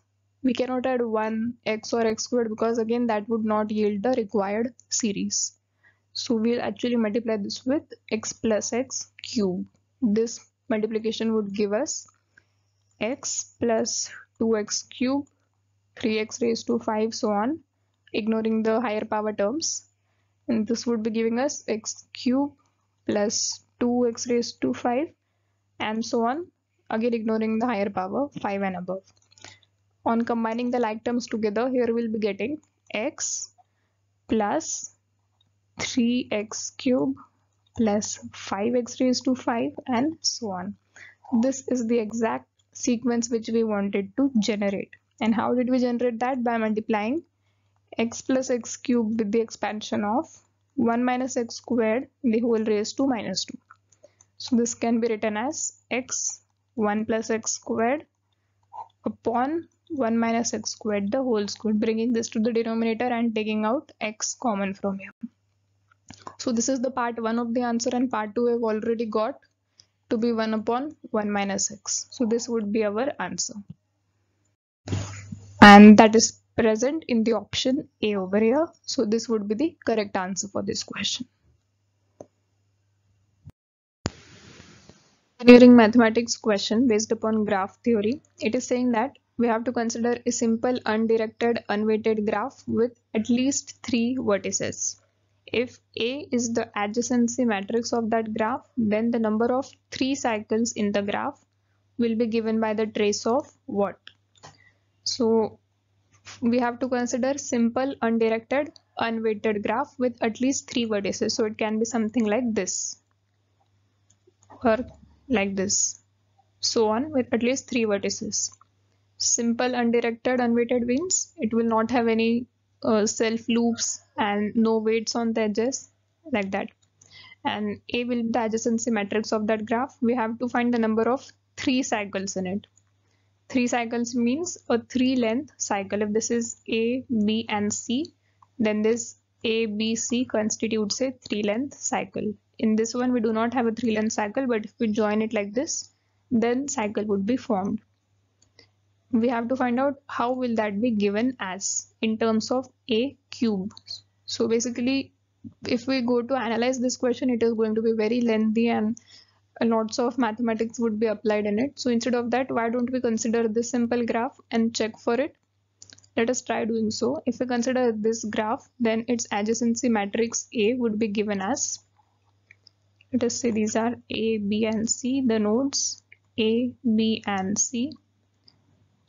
diagonals will be 0 and rest all will be 1 because it is connected graph. Every node is connected to every other node. So this is adjacency matrix A. We will first calculate A cube and then let's see how do we get to find the number of 3 cycles. So let us multiply this matrix with itself once to get A square first. It will be 0, 1, 1, 1, 0, 1, 1, 1, 0 multiplied with itself 0, 1, 1, 1, 0, 1, 1, 1, 0. This will give us another 3 cross 3 matrix. We'll be multiplying rows with columns. So it will be 0, 1 plus 1, 2, 0, 0 and 1. Similarly, this will be 0, 1 and 0. So 1. We can similarly calculate all the other values and it will come out to be 1, 1, 2, 1 and 1, 1. This will be our A square. Now let us go on calculating A cube using A square and A. So we'll multiply them together. 2, 1, 1, 1, 2, 1, 1, 1, 1 multiplied with 0, 1, 1, 1, 0, 1, 1, 1, 0. And this gives us the resulting A cube matrix, which is, it will be 2, 2, 2. We can calculate that and it turns out to be like this. So this is our resulting matrix A cube. And now we have to find out the trace of that matrix. What is the trace? Sum of all the diagonal elements. Which diagonal? The principal diagonal, which is like this. This was actually incorrect. It will be a 2 over A. All the diagonal elements turn out to be 2. Even here it will be 2. And in the final one, we have all the diagonal elements as 2 and rest of them are 3. So the trace of matrix A cube will be given as 6. This 2 plus 2 plus 2 becomes 6. But looking at this graph, how many 3 cycles can we see? Just one from A, B, C. Or you can go in the anti-clockwise fashion to get A, C, B. Whichever direction you go, there is only one 3 cycle present in this graph. But what do we get as the trace of this matrix? 6. We want the number of 3 cycles to be represented as trace, but we are getting it 6 times in excess.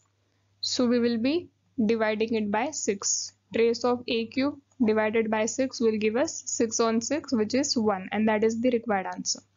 So option D is saying that A cube when divided by 6 means trace of A cube when divided by 6 correctly gives us the number of 3 cycles in the described graph. You can similarly also check for the remaining other graphs as well. But from this first graph itself, we could reach only on the D options. All of the A, B and C automatically got eliminated. So there is actually no further need of exploring other graphs. So we can directly go with option D. That is the correct answer. This is an operating systems question based upon memory organization. It is basically talking about the TLB or the translation look-aside buffer. We have to determine which of the following statements is false. And it is an MSQ type of question. There can be multiple correct.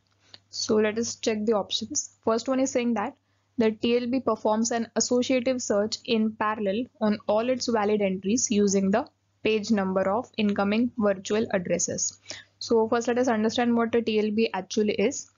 TLB is a set associative and fast memory which stores the data in the form of key and its corresponding value. So if we find an entry in TLB, then it is readily available and we do not need to go and search in the main memory, and if it is even not available there, then go into the secondary memory and bring it. So all that overhead is avoided. And this TLB is like a fully associative memory. So the search will go on in parallel and not in series. So these are the tags, and based upon all of them, instead of the address, it will use the content for the search. So the parallel search is possible because of its set associative property. And that is what is mentioned over here. It searches in parallel on all its valid entries using the page number of incoming virtual address. Now what is this virtual address? It is the logical address coming from the CPU, with which we determine the page number and the corresponding frame number where the data is actually stored, and we have to fetch that data. So using the page number given in that virtual address, we can check in the TLB parallelly if it is present in any of its entries, and that is readily available for us. So this is true. We have to determine the false statements, so this will not be included. Let us have a look at the second one. This one is saying if the virtual address of a word given by the CPU has a TLB hit, but the subsequent search for the word results in a cache miss, then the word will always be present in the main memory. Now here we are talking about both TLB as well as the cache. What does a cache do? It is also like a TLB memory which stores the words and they are readily available for us, so that we don't need to do all that overhead of searching it in steps from main memory, and again if there is a page fault then go and search in the secondary memory. So all that overhead is avoided if we already find the word in the cache itself. Here what they are saying, that we have a TLB hit, which means we have already found a page number and then we can determine its corresponding frame number. It is readily available to us. So now that we know the frame number, it does not matter if we have a cache miss or a cache hit. Here they are mentioning the cache miss. So even if there is a cache miss, because we have the frame number, we can go and search in the main memory directly in that particular frame, and we will find that word over there. That word will always be present in the main memory. Otherwise, it would not be there in the TLB as well. So this is definitely true. So we will not consider the option. Now the third one is saying that the memory access time using a given inverted page table is always the same for all incoming virtual addresses. Now what is this inverted page table? It is just like a hash map. We will have some entries and then corresponding to them we can have some values.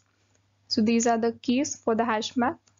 So what we do in inverted page table, we basically have the page numbers and their corresponding frame numbers kind of thing. So it is actually a hash map data structure. And let us also have a look at the option D. It is on the same lines, so we'll be able to compare both of them together. The option D is saying in a system that uses hashed page tables. So again, this is also talking about the same thing, just like the inverted page tables. If two distinct virtual addresses v1 and v2 map to the same value while hashing, then the memory access time of these addresses will not be the same. So there are two virtual addresses v1 and v2 and they're mapping to the same value. So let us say this is our hash table. This is the value to which both v1 and v2 have mapped. So now how will this hash table be implemented? It will be in the form of chaining, because there can be multiple entries possible for every key. So it will be in the form of a chained linked list kind of thing. This can be the thing. Now v1 and v2 are both mapping to this same value. So the memory access time for these addresses will be same or not, that has to be determined. Now this is a linked list. Let us, this is the head and these are the subsequent nodes. Let us call them 1, 2, 3, so on up to n. So if we have to search in this linked list, then if it is found in the head itself, then the complexity would be order of 1 constant time. But if we have to traverse this entire linked list up to the tail node, then that would take linear time, order of n, or the depending upon how many nodes are present in that list. So it is not always true that both of them will have the same memory access time. For one of them, we might find it in the head itself, but for the other, we might need to traverse that entire list and that would take a linear time. So it is not same for all addresses, even if they map to the same location, because the linked list is involved ahead. So this option D becomes true. It is saying that it will not be the same. So this is correct. And now coming to the option C, what it was saying, that was the same thing. It is saying memory access time using an inverted page table is always the same for all incoming virtual addresses. Now here it is not even saying that all virtual addresses mapping to the same entry. It is directly making it even more broader, saying that all of them will have the same access time. It is a hash table, but chained implementation is involved, so all of them cannot have the same memory access time. Hence, this is the false option that we got. And this is what will be the answer for this question, C. DBMS on the topic transactions. We have been given Ri and Wi of Z as the read and write operations on a data element Z by transaction Ti. And there is a schedule S given which is having 4 transactions. Let us write down that schedule as the tabular format. 4 transactions, T1, T2, T3 and T4. First we are having read 4 of X. So let us write that this way. Then we are having read 2 of X. After that we have read 3 on X. Third transaction makes a write operation on data element X. Then we have read 1 on Y. After that write 1 on Y. Next we have write 2 on X. Finally we have write 3 on Y, and at the end read 4 on Y. So this is the tabular format for the given schedule. Now let us find out what are the dependencies existing in this particular schedule. As we can see, this is read of Y and this is write of Y, so there will be a dependency between them. This is write Y and this is read Y, so again a dependency between them. Then we are having this write of Y and write of Y, then write of Y with read of Y. So these are the dependencies we got between transactions T1, T3 and T4. For X we will have read X and write X, but that is the same transaction and the order will definitely be the same. So we will consider for transactions T3 and T4. These are the dependencies. Now we can convert these dependencies into the precedence graph. That would be something like this. There are 4 transactions, T1, T2, T3 and T4. What are the dependencies that we got? That the transaction 2 will always execute after T3 and T4 because of the data element X. So 2 will execute after both 3 and 4, hence we make these edges in the graph. Now for the data element Y, we got the dependencies from T1 to T3, T1 to T4 and T3 to T4. So making those edges T1, T3, T1, T4 and T3, T4. So this is the precedence graph that we get. And now we will write down the topological sort for this graph. And here we can see that T1 is the only node which is having no incoming edge. So that will be the first transaction to be executed. After T1, which can be executed?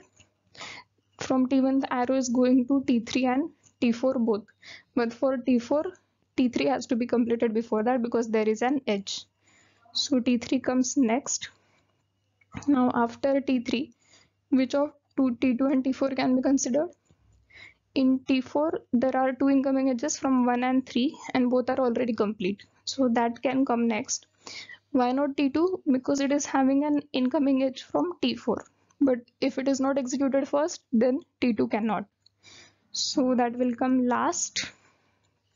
And the order that we get is T1, T3, T4 and T2. This is the only topological sort that we got for this precedence graph, and hence from the given options, the option A represents a serial schedule that will be conflict equivalent to the given schedule S. So that is our answer. This is a digital logic question. We have been given a digital display system in this figure that displays the contents of register X. This is the register X we're having. This is the digital display system they are talking about. A 16-bit code word is used to load a word in X. So this code word, 16 bits it is having, and that has to be ultimately loaded into this register X. And how are we doing that? Either from S or from R. These are the S and R. There are some devices such as the multiplexer, demultiplexer, encoder, decoder. Some of those devices are there all of them P, Q, R, N, S, T, all of this resemble some of the devices, and somehow this S thing is loaded like this. It goes into T and then this comes from this side into T. One of them is chosen and then given to X. So that is how that code word one is chosen from those code words and loaded into the register X. Now they are saying S is a 1024 word memory segment. This S address which goes from this P through this S, that resembles a 1024 word memory segment. Basically 1024 word address kind of thing it is. And then coming to this R, it is a 32 word register file. How much is R? 32 word file. Now based on the value of a mode bit M, so M is any mode bit, maybe it can be either 0 or 1. When 0, choose P. When 1, choose Q, and then accordingly their contents are loaded in S, R, then given to T, something like that. They are hiding out the implementation details, and something is there about the mode bit which we are not concerned. Based upon that, T selects an input word to be loaded in X. So T is selecting an input word either from S or from R and giving it out to X. P and Q interface with the corresponding bits in the code word to choose the address word. So these P and Q devices are here. What are they doing? They are acting as the interface between choosing this address and giving it out to S and R. Which one of the following represents the functionality of P, Q and T? So we basically have to identify what kind of devices can this P, Q and T can be. So now as it is given, this is a 16-bit code word which is divided into two parts, the S address and the R address. What is this S address about? It would be a 1024 words, which basically means 2 to the power 10 words, and it would take how much? 10 bits. And this R address is a 32-bit word, so basically that would be 2 to the power 5, which means 5 bits. So how many did we get? These are 10 bits, 5 bits, this is 10, this is 5, and 1 bit will be there for this mode bit. So this is collectively a 16-bit code word. So now among this S address and R address, what are this P and Q are doing? They are acting as an interface. What that will be doing? It will be choosing one out of these 2 to the power 10 bits, 2 to the power 10 words, and giving it out to S. Similarly, this Q will be giving out to R. So from all of these 2 to the power 10 and 2 to the power 5 words, how can we choose just one? They are the addresses, right? So this is like we are performing an address decoding. And how do we perform an address decoding? Using a decoder. So for 2 to the power 10 words, what will be the size of the decoder we will need? It will be a 10 cross 2 to the power 10 decoder. So device P will be a 10 into 2 to the power 10 decoder. Similarly, the device Q will be, it is having 2 to the 5 words, and out of that one has to be chosen. So that will need us a 5 cross 2 to the power 5 decoder. So now we know what kind of devices are these P and Q. Now we are also asked about this T. What does T is doing? It is getting two inputs, one from S and one from R, and it is producing one output. This M, this is like a signal bit which we have at the bottom. So this is acting like a multiplexer, and hence this T can be said to be a 2 cross 1 multiplexer. So we have identified all of these devices, and this corresponds to option C. P is a decoder, Q is a decoder, and T is a 2 cross 1 multiplexer. So this will be the correct answer. Digital logic question based upon number system. We have been given three floating point numbers A, B and C stored in the registers RA, RB and RC respectively in IEEE 754 single precision floating point form. So they are the 32-bit registers in which these floating point numbers are stored using this standard. The numbers are given as follows in these registers, and then using them we need to identify those numbers and then determine which of these options is or are false. So let us evaluate each of them one by one. The first one is RA, it is C14 followed by 5 zeros. Now these are actually the 32-bit numbers but stored in hexadecimal form. That's why they have reduced to just 8 bits. So we will write them in their expanded form itself. For this one, C14, C is 12, so 1100. Then 1. In 4 bits it will be 0001. Then 4, 0100, and then all are zeros. So this is our number A. How do we calculate that? We know that in this IEEE 754 form, we have first the sign bit, then the exponent, and then mantissa. The sign bit, it is a 1-bit number, then exponent is 8 bits, and mantissa is 32 minus 9, so 23 bits. And how do we evaluate the number actually? We will be considering implicit normalization by default, so it will be minus 1 into sign, then 1 point mantissa into 2 to the power exponent minus 127. This 127 is the bias that we usually go with.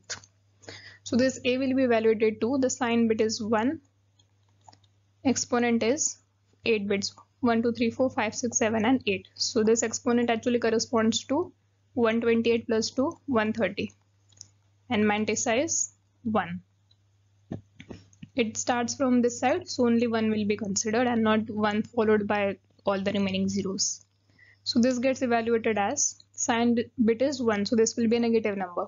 So minus of 1 point mantissa. What is mantissa? Just 1 into 2 to the power 130 minus 127 means 3. So we can write that as, we can add 2 more zeros to this. It is allowed to add as many zeros as we want. And now that it is 2 to the power 3, we can shift this decimal point 3 times to the right. So this will become minus of 1100, which actually is minus 12.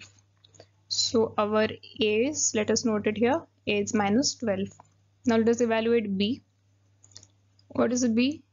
4, 2, 1. So let us write that in the expanded form.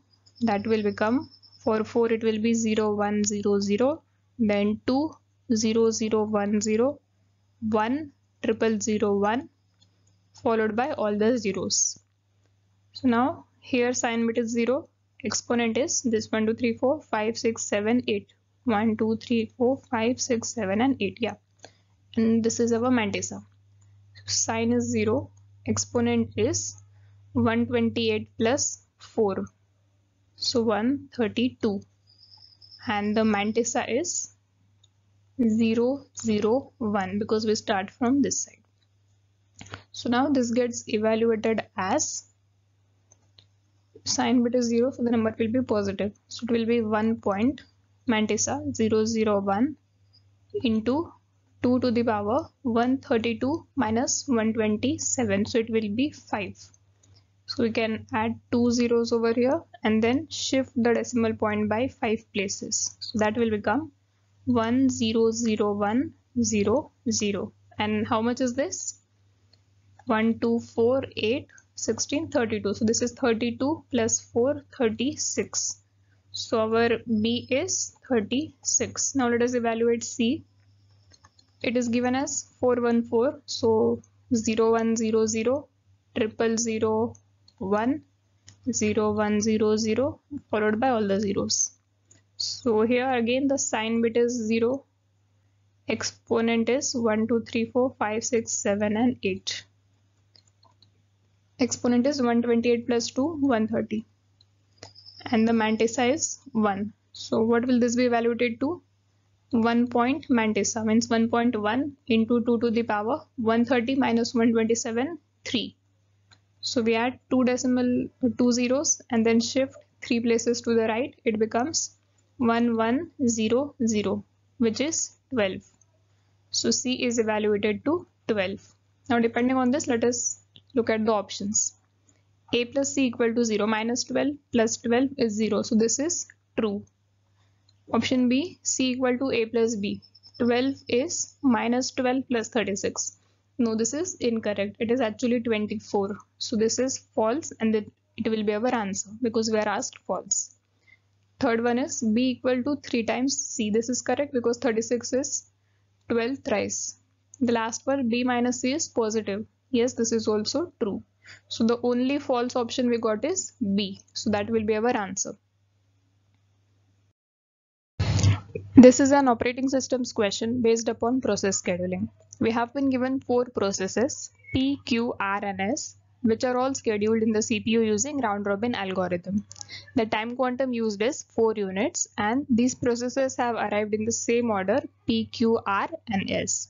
All at the same time t equal to 0 means the arrival time for all of them is the same. And now they are mentioning what are the context switches we will be encountering in this schedule. So there is exactly one context switch from S to Q, exactly one from R to Q, and exactly 2 from Q to R. Apart from these, we might encounter some other context switches as well, but we will definitely not have S to P. This context switch is not allowed. So now they're saying that switching to a ready process after the termination of another process is also considered a context switch. So this is what we generally follow, that even if one process has completed its execution and then other is there in the queue which is going to be scheduled next, then we count that to be a context switch as well. So now which of the following is not possible as the CPU burst time for these processes? So in these options we have been given burst times of all the processes, and using that we need to determine that which of them is not possible given the scenario. So let us look at option A. The burst times they have given are 4, 10, 6 and 2.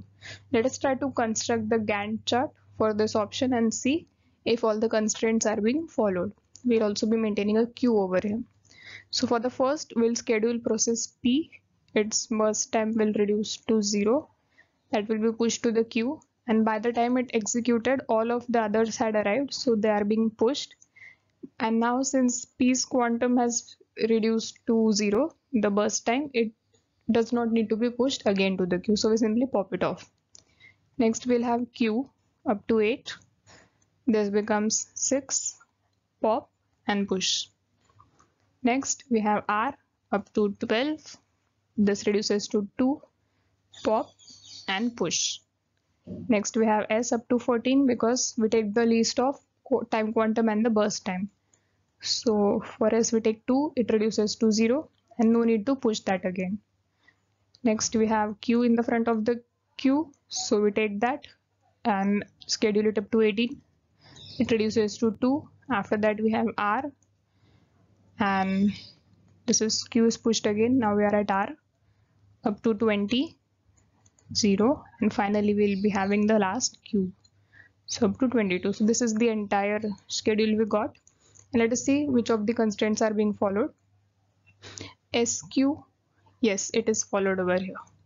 The second one, which is RQ, it is followed. Then QR followed, and one more QR followed over here. And this one is SP. We do not have any transition like SP. So basically all the 4 constraints are followed, and hence this is a correct combination of burst times we can have for these processes. So now let us look at the option 2. The given burst times are 2, 9, 5 and 1. Let us again construct the Gantt chart for this option and maintain the queue. So we'll start with P and execute it up to 2 because it is having only 2 units of burst time. So it is pushed, all are pushed, and it is popped off, no need to push again. Then we have Q up to 6 because 2 plus 4 6, which is the time quantum, and now this reduces to 5, pop and push. Then we have R up to 10. This becomes 1, pop and push. Then S up to 11, just pop it, no need to push again because it's 0 now. So we have Q up to 15, reduces to 1, pop and push. Then we have R up to 16, it becomes 0, pop, and finally we have Q up to 17. Now let us check in this option if the constraints are being followed. The first one, SQ, yes, that exists. Next context, which is RQ, that is also there. Then we have QR and QR. So all the four are followed in this one as well. Now let us have a look at the third option, which is 4, 12, 5 and 4. We have the burst times of these processes as 4, 12, 5 and 4. And what were the context switches we were considering? SQ, RQ, QR and QR, and SP was not allowed. So let us check for this one using round robin algorithm with TQ equal to 4. This is our Q. First we'll be pushing P up to 4. This becomes 0. PQRS over here. Next we push Q up to 8. This becomes 8. Q. Then we have R up to 12. This becomes 1. Pop and push. Next we have S 16. 0. Pop.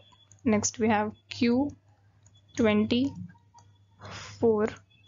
R 21. 0. And finally S 25. Sorry, this is Q. So let us check the constraints now.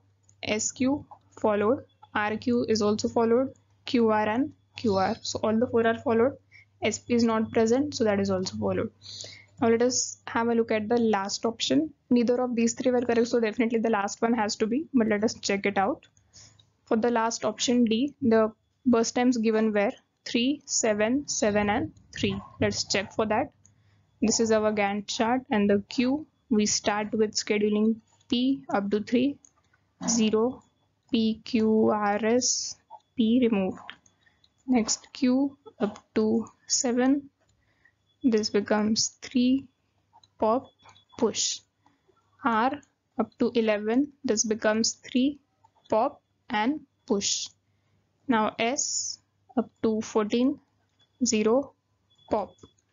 Next we have Q up to 17, 0, pop. Finally R up to 20. So we are done. Now let us check out the constraints. SQ is followed, RQ is not followed. So this one is causing the problem. The constraint is not being followed in the option D, and hence the correct option we'll be reporting as our answer is D. This is a programming question. A C code has been given and we need to determine what will be the output printed by this code. So here we are basically defining a matrix, which is a three-dimensional matrix A having the dimensions 3 cross 3 cross 3 defined as given over here. Now we know that a 3D matrix is a collection of 2D matrices. So basically all of this which you can see starting from 1, 2, 3, 4, 5, 6, 7, 8, 9, and then in the next line we have 10 till 18, and at the end we have this 19 till 27. So each of this represents a 2D matrix each. But what will be the dimensions of those 2D matrices? It is a 3 cross 3 2D matrix. So basically it is a collection of 3 1D matrices, each having 3 elements. So basically this 1, 2, 3, 4, 5, 6, 7, 8, 9. There are these 3 1D matrices in each of these 2D matrices. So we convert this into like 1, 2, 3, 4, 5, 6, 7, 8, 9. Similarly, we are creating this groups of 3 elements like this in all of them. So these constitutes our 3D matrix. So how will we index into this? Let us say we have to access this element 23. Then for that we will use the indexing. Outermost index will be 2 because it belongs to the third row, 0, 1 and 2. So outermost index is 2. Then this is 0, 1, 2. Next index will be 1. The outermost index refers to the index into 3D matrix. Then we have indexing into that 2D matrix to which it belongs, and at the end to the actual element of that 1D matrix. It is at the 0, 1, 2 first position. So 2, 1, 1 will be its index. Similarly, let us say we have to access 17. Its index will be, it is A of 1 of 2 of 1. So this is how indexing works for this. Now let us see what will be the output of given code. we have a nested for loop defined and there are variables I, j and k. Initially all of them assigned 0. Now we are running this external for loop for I equal to 0 till 3 and internal for loop for k equal to 0 till 3. Indexing used is I, j, k, which means j is kept constant throughout. It will always be 0. So we are just dealing with indexing into the first one and the last one, which means in the 3D array and the outermost and the innermost one. Hence, when the value of I is 0, j will be 0 and k will move from 0, 1, 2. So it will be like this. The corresponding elements will be printed. What will that be? What is 0 of 0 of 0? It is 1. So elements 1, 2 and 3 will be printed. Now next time I becomes 1, j still remains 0, k moves from 0, 1, 2. So this time the elements printed are 10, 11, 12. Similarly, the third time I becomes 2, j remains 0 and k moves from 0, 1, 2. So we go to this one. This is I equal to 2, j equal to 0, k equal to 0, 1, 2. So 19, 20 and 21. Hence the output printed is 1, 2, 3, 10, 11, 12, 19, 20, 21. Correct answer is A. Programming question. We have been given a C program and we need to determine what will be the output printed by this program. So in the first two lines, they are defining two character variables A and B, which are storing the values capital P and small x. And in the next three lines, we are performing some computations on these variables, which involves the bitwise operations AND, OR and XOR. And to the result obtained from these operations, we are further adding or subtracting these symbols. But now we know that these are the mathematical operators and they cannot work with an integer value and a character value. So what we'll be doing is we'll convert both the sides into their ASCII representations and then perform the mathematical operation upon them, then convert whatever integer value which we get back into its ASCII representation. That would be stored in these three variables C, D and E. So first of all, we start with finding out the ASCII values for the variables A and B. A corresponds to capital P and B corresponds to small x. So we check out in the given ASCII tables and find out that the ASCII value corresponding to this capital P would be found out by taking that of capital A, which is 65, and to that we'll be adding the positional difference between capital A and capital P, and we know that P belongs to the 16th position. So the difference will be 16 minus 1. So 65 and 15, that gives us 80. And in the same way, coming to this small x, it belongs to this sequence. We start with the value of small a, which is 97. And to that, we add the difference between a and x. X is at the 24th position. So this is the difference, 24 minus 1. And the result is 120. Now between these two values 80 and 120, we will be performing the bitwise operations. So first let us take their binary representation. That will be for 80 it is 64, 32, 16, 8, 4, 2 and 1. For 120 it will be 64, 32, 16, 8, 4, 2 and 1. Now let us start with taking their bitwise AND operation. It will give us 1, 0, 1, 0, 0, 0 and 0. And this corresponds to 64 plus 16, which is 80. So we got this operation's value as 80, and to this we are adding the ASCII value of star symbol, which is 42.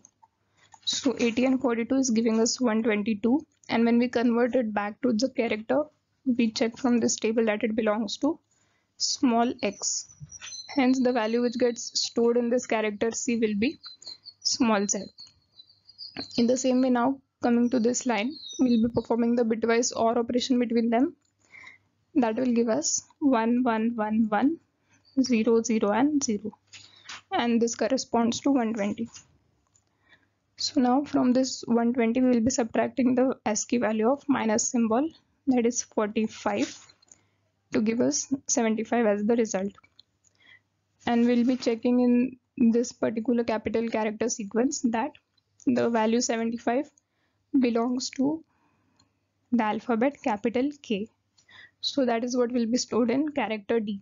And now coming to the last line, here we need to perform the bitwise XOR operation between them. So doing that, we get 0 1 0 1 0 0 and 0, and this corresponds to 32 plus 8, which is 40.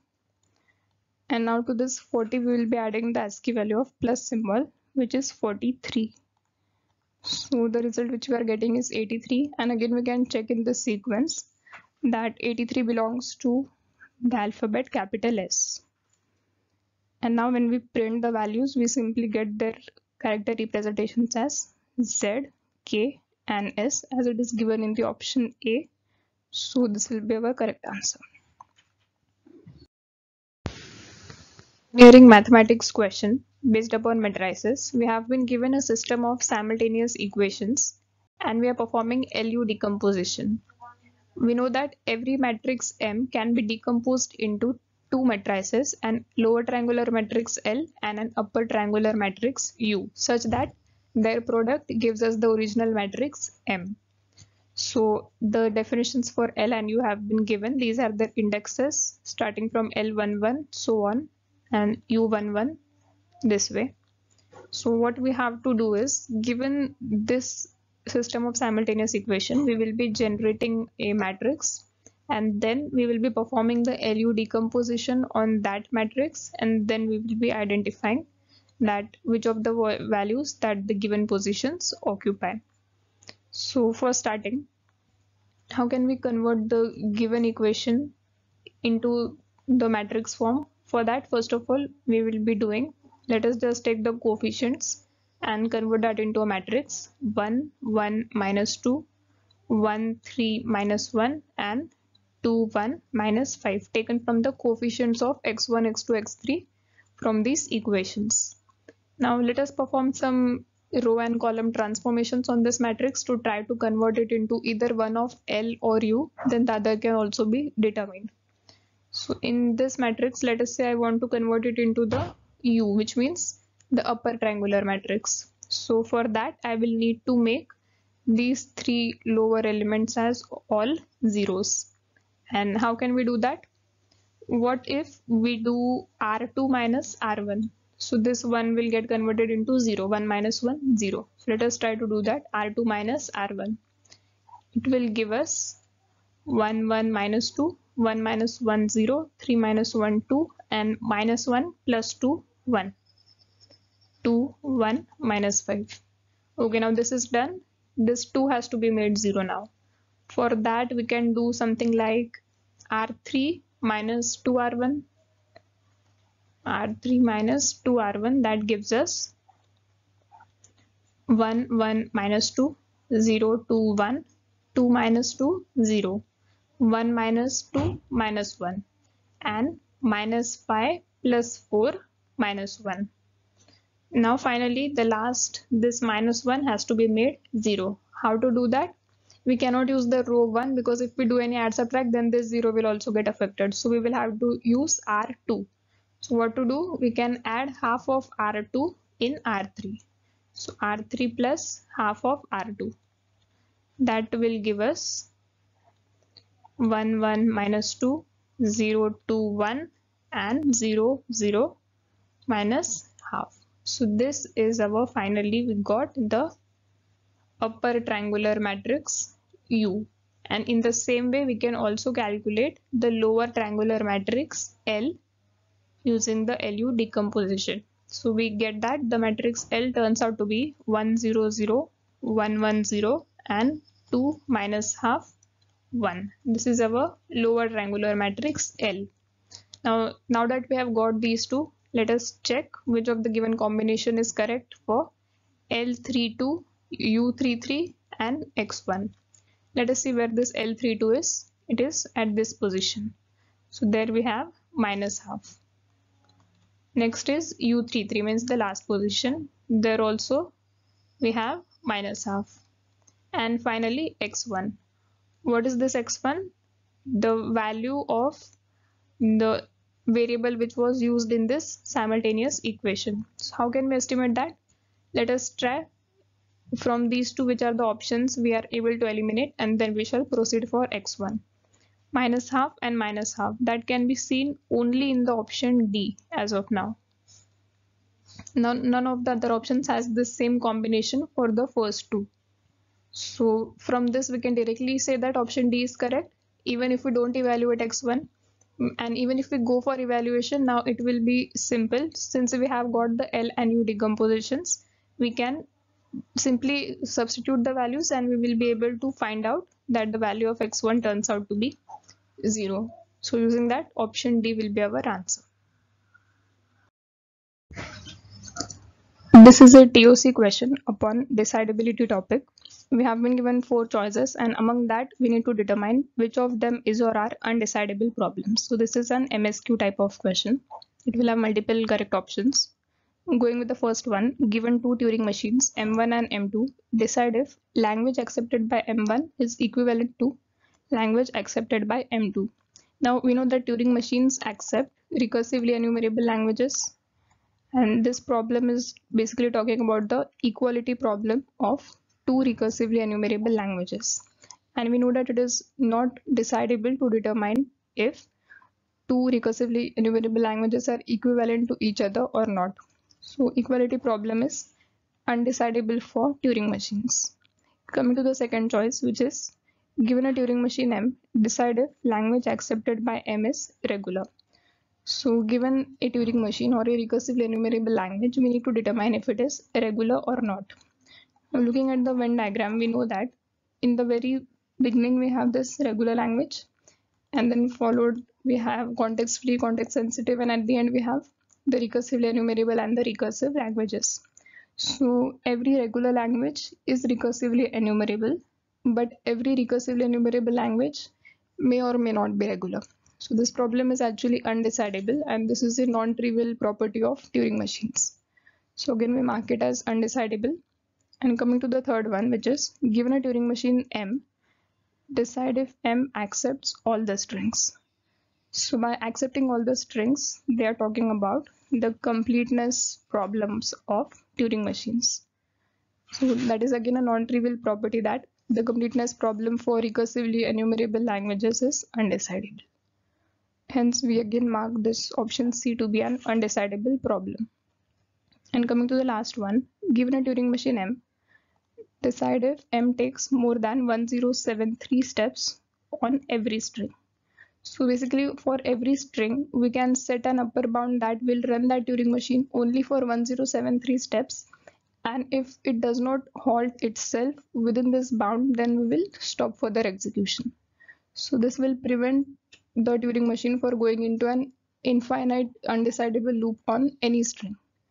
So if it is not going into an infinite loop, then the undecidability problem will be solved, and this problem will actually become decidable. So we only have options A, B, and C to be the undecidable problems. The last one is decidable. So we'll be reporting A, B, and C as our answer. Is from TOC. We have been given two languages, L1 and L2, and WR is defined to be the reversal of the string W. We need to determine which of the given options is or are true. So this is an MSQ type of question. The language L1 is defined as a set of strings AN, W, A raised to N, where W belongs to A, V, the whole star, which means basically the closure of A and B, where the length of W may be at least 0. But there is no restriction on the value of N. So we can assume N to be 0, 1, 2, anything. If we set the value of N to be 0, then A raised to 0 becomes 1, and the language L1 simply becomes A plus B the whole star. This is the regular expression that will then correspond to language L1, because then W will be able to take all the values from this set A and B, the closure of that. So L1 will simply reduce to this particular language when we take value of N to be 0. And when we assume the value of N to be 1, again all those strings which they are already covered in this language, because this is the entire closure of all the strings over A and B. So this is definitely a regular language because we were able to represent it using a regular expression. So L1 is definitely a regular language, Now coming to L2, it is a set of strings WX and WR, which means the reverse of the language W. These both are reverses of each other. And here we are having W and X both belonging to A comma B star, and their lengths are said to be greater than 0. So here what we can do is we can restrict the length of W to be 1.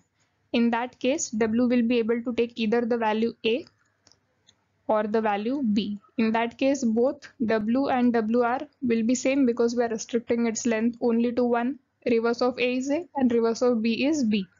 And in the middle we are having X, for which we can have A plus B the whole star. Actually it will be A plus B plus, because the length is restricted to 1. A plus B plus. So this gets converted into a regular expression. A plus B plus positive closure, A plus B, A plus B is positive closure, B. So this is the regular expression which we got for language L2. So again this L2 turns out to be a regular language. Both of them are regular. Here in L2, how did we achieve the regularity? By restricting the length of W to be 1 and accommodating all of the remaining string in X. So both of them are regular, hence option A is correct. And if they are regular, they will also be context free. So option B is also correct. Option C is saying L1 is regular, L2 is context free. Now since L2 is regular, it is definitely context free as well. So this option is correct as well. The last one is saying they are context free but not regular. Now this part is correct, they are context free but they are regular as well. So this is incorrect. Hence the true options which we got are A, B and C. So that is our answer. Question is from TOC. We have been given three languages L1, L2 and L3, and using them we need to determine which of the given statements is or are false. So this is an MSQ type of question. The language L1 is defined as a set of strings WW such that W belongs to the clean closure of A comma B, the whole star basically. So this WW corresponds to the set of strings in which we can divide them from the middle and the first and second part will be identical. So these two strings are basically the same and there is no restriction upon their length because it is the clean closure. So length of W can be 0 or greater than that. And this particular language L1 is definitely not regular because we need to compare the corresponding characters of both of these parts. So this is not possible using a finite automata as well as using a push down automata. So this language L1 is neither regular and nor context free. It is a context sensitive language basically. Now coming to language L2, it is a set of strings where A raised to n, B raised to n and C raised to m is there with m and n both greater than or equal to 0. So we are having same number of A's and B's, and after that any number of C's are allowed. So there is a comparison only between the number of A and B. So for this we can use a push down automata. We will push all the A's into the stack and then for every B we can pop out one A. So this will ensure that we are having same number of A's and B's. After that we can allow any number of C's. So this is definitely accepted by a push down automata, making this a context free language. Now coming to the third one, it is also the same as L2. Here we are having A raised to m, B raised to n, C raised to n. So we are having equal number of B's and C's while any number of A's are allowed. So for every A, we may either push them into the stack or we don't push them. It does not create any difference. We may opt for not pushing any A to the stack because their number does not matter at all. Then we push all the B's and then for every C we will pop out a B. So this will ensure equal number of B's and C's. So this language also becomes a CFL. Now let us have a look at the options. We need to determine the false options. First one is saying L1 is not context free but L1 and L2 are deterministic context free. As we just saw, L2 and L3 both are deterministic context free languages. Why are they deterministic? Because we did not have to take any decision whether to do this or to do that. There was no branching involved. Hence both of them are DCFL, and the first one, as we saw, it is a CSL, not a CFL. So option A is actually true. Now looking for option B, neither L1 nor L2 is context free. L1 is definitely not context free, but L2 is context free. So option B is incorrect. So we wanted to mark the false option, so this will be the correct answer for our case. Looking at option third, it is L2, L3 and L2 intersection L3 are all context free. L2 is certainly context free, L3 is also context free. What will be the intersection of L2 intersection L3? The intersection a raised to m, b raised to n, c raised to n and a raised to n, b raised to n, c raised to m. This will be equal number of a's and b's and c's. We can use either m or n, it does not matter. It is just that we will be having the equal number of all a, b and c in the resulting language. So as we know, here we need to compare a, b and c all three at a time, which is not possible using a push down automata. So this is not a context free language, this is context sensitive language, the standard example which we use. So L2, L3 are context free, but this intersection is not context free. So this option turned out to be false. We will include that in our answer. And now looking at the last one, neither L1 nor its complement is context free. Now L1 is context sensitive language, it is certainly not context free. But this language L1, which is WW, for W belonging to A, B, the closure. This is a standard example where the language itself is CSL, but its complement L dash is actually CFL. The complement of language L1 will be a context-free language. So this option turns out to be incorrect because L1 is context sensitive, but its complement, which is L1 dash, is context free. So the option is saying none of them are context free. It is wrong. Its complement is context free. This option is also false. And hence we will be including B, C and D, all of them as the answer. This is a graph theory question. We have been given a simple undirected weighted graph G, which is having all of its edge weights as distinct. We need to identify which of the given statements hold true about its minimum spanning trees. Now we know that there are some properties of an MST which can be applied in the graph. Kind of graph given to us is simple, undirected and weighted. So it does not have any self loops and it is non-directed and weighted. So we can construct an MST for such graphs, and we have algorithms such as prims and Kruskal's for that purpose. And what does a minimum spanning tree actually tell us? For a given graph, when we construct its MST, what do? We convert it into a minimally connected graph in which there will be a path from every node to every other node, but the sum of all the edges included in it will be minimum. So if a graph has n nodes and let us say e edges, then its resulting MST will have n nodes but n minus 1 edges only, and such that the sum of all of the edge weights will be minimum. So those are some of the properties of MST, and then depending upon the algorithm used, the way how we construct that MST differs. Let us have a look at the options. The edge with the second smallest weight is always part of any minimum spanning tree of G. Now, if we consider the Prim's algorithm or the Kruskal's algorithm, what we usually do is we start with the minimum weightage. Let us say this is our graph. Edge weights are 1, 2, 3 and 4. How will we usually start? We pick up the edge with smallest weight and add it to our MST. Next, what we do is either we can search for the second minimum weight edge, or we can, anyway, if we add this edge, there will not be a cycle. We need to check if there are no cycles being formed along the way. Anyway, if there are two nodes and we connect them with an edge, then either we add an edge to this side or to this side, no cycle can be created because it is a simple undirected graph.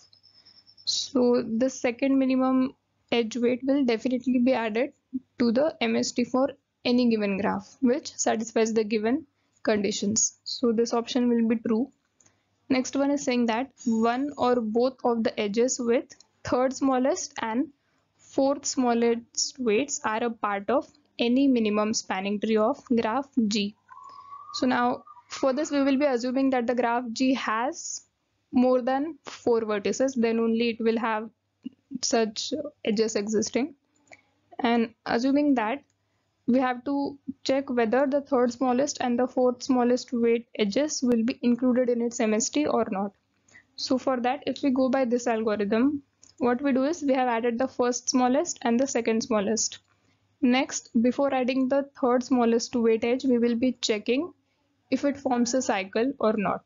It is possible that, let us say, there was an edge like this whose weight was, let us say, 2.5. So this is the third smallest. If we add this edge to our MST, it will definitely form a cycle. So we will exclude that and then include this fourth smallest. So basically, we will definitely be including at least one of third smallest and the fourth smallest. If this third smallest adds a cycle, we will go for the fourth smallest. And it is also possible that both third smallest as well as the fourth smallest may be added to our MST. So this option is also true. Now coming to the third one, suppose S belongs to, this is kind of a graph cuts we are talking about. It is being divided into two vertex sets, such as we create a partition. Two vertices belong to this part and other two belong to the other part, such that none of them is empty and both are unequal. So we have to consider the edge with minimum weight such that one of its vertices is in S and the other is not in S, means in the other vertex set. So such an edge will always be a part of any MST of G. So basically we have divided a graph into two parts. Some nodes are lying in this part and some remaining ones are lying in the other part. And they are saying that there is a minimum weight edge which lies between two vertices such that one of them lies here and other of them lies in the other part. So this is the minimum weight edge. Let us say its weight is 1 and others are connected, and there can be other edges as well from whose one node belongs to this side and other nodes belongs to this side. It is possible. So whatever the case we are dealing with, the minimum weightage will always be a part of the MST, whether it belongs to the same part or it does not. So this statement is also true. It will always be a part of the MST. Now the last one is saying that G can have multiple MSTs. Now it is mentioned that all the edge weights are distinct in the given graph G. So in such cases, when the edge weights are distinct, there is only a unique minimum spanning tree possible.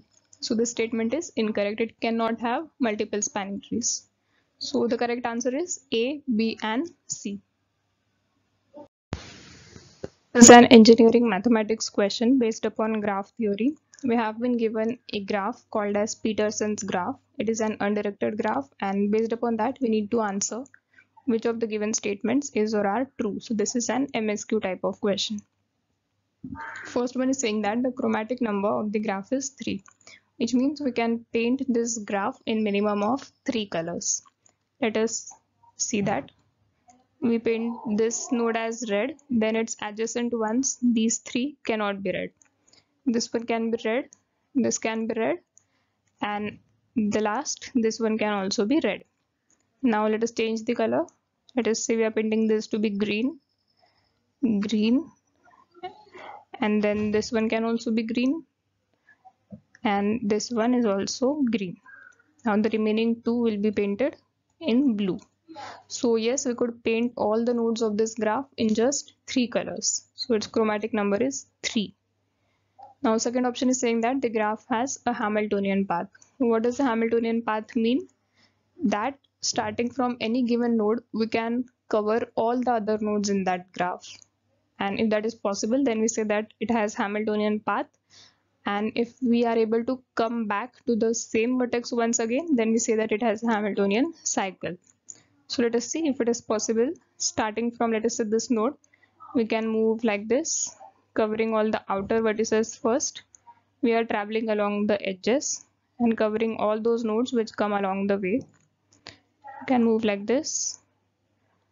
This one is not possible because these two nodes are not directly connected. So we will just avoid this one. And from this blue node, we can come to this red node. Then from this red to that green, and then from green to this green. So yes, in this way, we have covered all the nodes in the graph, but the starting vertex and this ending vertex both are different. Similarly, we can check for all other Hamiltonian paths in the graph, and we will find out that it does have a Hamiltonian path, but not a Hamiltonian cycle. So option B is correct. Now coming to the third one, it is saying that the following graph, this one, is isomorphic to the Peterson graph, which was already given. Now, for checking the isomorphism, what we usually do is we check the number of vertices. It is same for both. Number of edges, it is same for both. Then we check the number of nodes having a particular degree. So for example, in this graph, we can see that there are 1, 2, 3, 4, 5, 6, 7, 8, 9 and 10 nodes, and all of them are having degree 3. And that is also same for the given graph. Also, if we try to map them, then let us say this lower polygon, this can be mapped to all the inner star in our graph, and the outer, these 5, they can be mapped to the outer 5 nodes in the original graph. So this is how these two can be mapped to each other, and we will find out that they are indeed isomorphic. So option C is also true. And now coming to the last one, the size of the largest independent set of the given graph is 3. And what is an independent set? A subset of vertices of a graph forms an independent set if no two vertices of the subset are adjacent. Which means we basically have to divide a graph into two parts such that in one part, all of those vertices which are present, none of them will be adjacent to each other. And what is the size of the largest such component that we can form? Let us check out. In the given graph, let us have a look at all of these red nodes. There are 4 in total. These 4, the red nodes, all of them are not adjacent to each other. And when we take a component of this graph in which all of these 4 red nodes are included, then it will form an independent set for sure, because all of them are a part of this graph and also all of them are not adjacent to each other. So this is a possible independent set for this graph. Can we include any other as well? Let us check. Can we include this green node in our independent set? No, because it is adjacent to these two red nodes. Can we include this blue node? No, because it is adjacent to this red node. What about this green node? Cannot include. Even this cannot be included, this cannot be included. So we can only have an independent set consisting of these 4 red nodes. Or similarly, we could say these 4 green nodes.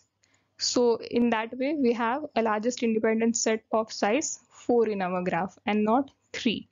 So thus option D is incorrect. So we got A, B and C as our answer.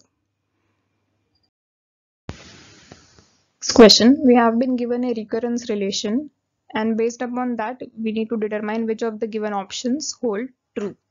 So now for the recurrence relation we have two options. Either we can solve it using the mathematical approaches, but it will be quite tedious and lengthy.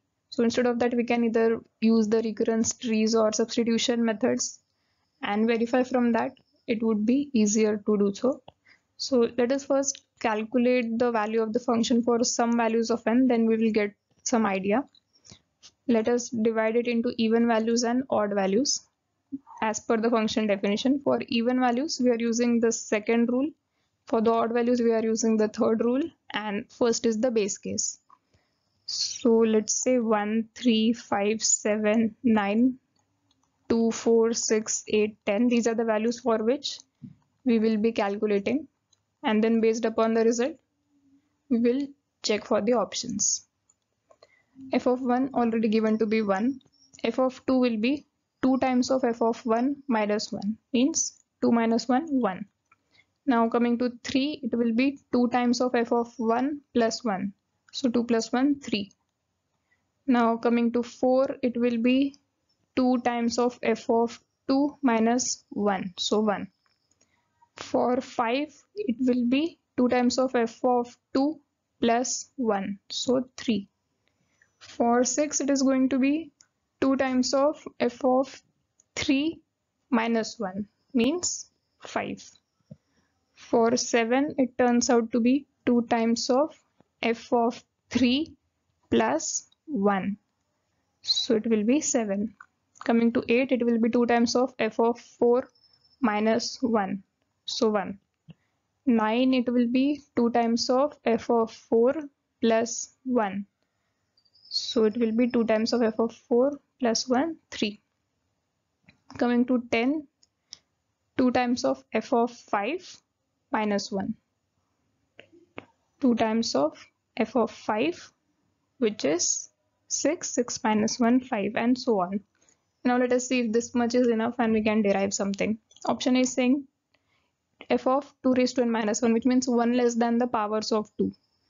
So that can be powers of 2 and 1 less than that. So it can be 3, it can be 7, and it can be 15. Let us calculate for 15.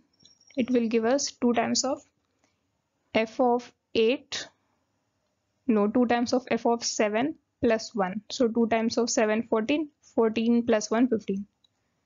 Yeah, so for these type of numbers, which means 1 less than the power of 2, we are getting the same result, 3, 7, 15. So we can say that option 1 holds true. Now coming to option 2, which is powers of 2. So we are having 1, 2, 4, 8. Let us also check for 16. 2 times of f of 8 minus 1. So again 1. So for powers of 2, we are always getting 1. Option B also holds true. Now coming to option C, which is 5 times of 2 raised to n, which means 5 times the power of 2. So that will be, let us take n equal to 0. Then it will be f of 5. For n equal to 1, it will be 10. For n equal to 2, it will be 20. Let's check for that. 20 will be 2 times of f of 10 minus 1. So 2 times of 5, 10, 10 minus 1, 9. Let us see if it holds. For n equal to 0, this gives 2 raised to 1 plus 1 means 3. Yes, it holds. For n equal to 1, it gives 2 square plus 1, 5. Yes. For n equal to 2, 2 cube plus 1, 9. It holds. So again, we can say option 3 is also correct. Coming to the last one, 1 greater than the powers of 2. So that will be 1 more than the powers of 2. It can have 5, then it can have 9, it can have 17. Let's calculate for 17. 2 times of f of 8 plus 1. It will be 3. So as we can see, for such numbers, we are always getting 3, whatever is the value. So it is independent of n. Hence option D will not hold true. So the correct options we got is A, B and C. That is the answer.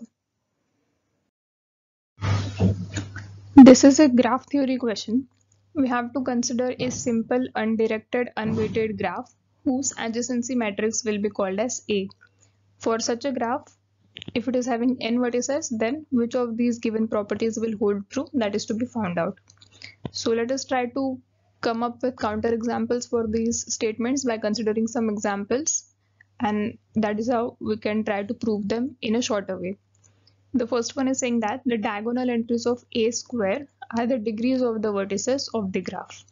So let us consider a simple graph, and for that let us calculate its A square. If you consider a graph like this with 3 vertices A, B and C, then how its adjacency matrix will look like? It will be something like this. The nodes A, B and C. It is simple, undirected, unweighted. So the diagonals will be 0. A to B there is a link. So B to A there will be a link. B to C there is a link. And C to B is a link. It will be a symmetric matrix. So this is our matrix A. We have to take A squared. So we'll multiply that. 0, 1, 0, 1, 0, 1, 0, 1, 0. Now when we take the product of these two matrices, we get 0 plus 1 plus the rows and columns. So this way 0 plus 1 plus 0. It gives 1. Then we have 0, 0 and 0.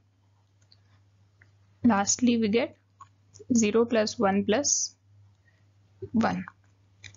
So now considering the next column, we will be getting 0, 2 and 0. And finally 1, 0 and 1. Something like this will be our adjacency matrix A square. And now we are concerned with the diagonal entries of this matrix. So they are 1, 2 and 1. Are they representing the degrees of the vertices in that order? Let us see. For A the degree is 1, for B it is 2 and for C it is 1. So yes, this 1, 2 and 1 is corresponding to the degree of these vertices. So we can say that the statement 1 is true. It will also hold true for any other graph you consider. Now looking at the next one, if the graph is connected, then none of the entries of a raised to n minus 1 plus in, which means the identity matrix of order n, none of them can be 0. Now for this, let us also consider some example. Let the value of n be 3. Then this will become a square plus I3. We already have this a squared over here. For the same graph, if we consider, if in a square we are adding I3, which means the identity matrix of order 3. So it is something like this: 1 0 0, 0 1 0 and 0 0 1. If we add these two, what is the result? We get 1 0 1, 0 3 0, 1 0 2. And they were saying that none of its entries can be 0 if the graph is connected. What graph had we considered? This one. It is definitely connected, and for that the given expression gave us a matrix which is having 0 entries. So this statement is disproved. Now coming to the third one, if the sum of all the elements of A is at most 2 times of n minus 1. Sum of elements means they are basically talking about the sum of degrees of all the nodes. If that is at most this much, then the graph must be acyclic. Okay, for this one we can consider some example like, let us say we have a graph like this, A, B and C, and there is one more component D which is separated from that graph. So that it is a graph with 2 components. For this graph, we have to take sum of all the elements of A. What is this A? It is the adjacency matrix. Let us create the adjacency matrix for this graph. It will be like this: A, B, C and D, A, B, C and D. Diagonal entries will definitely be 0. Now A to B there is a link, A to C it is a link, for D there is no link.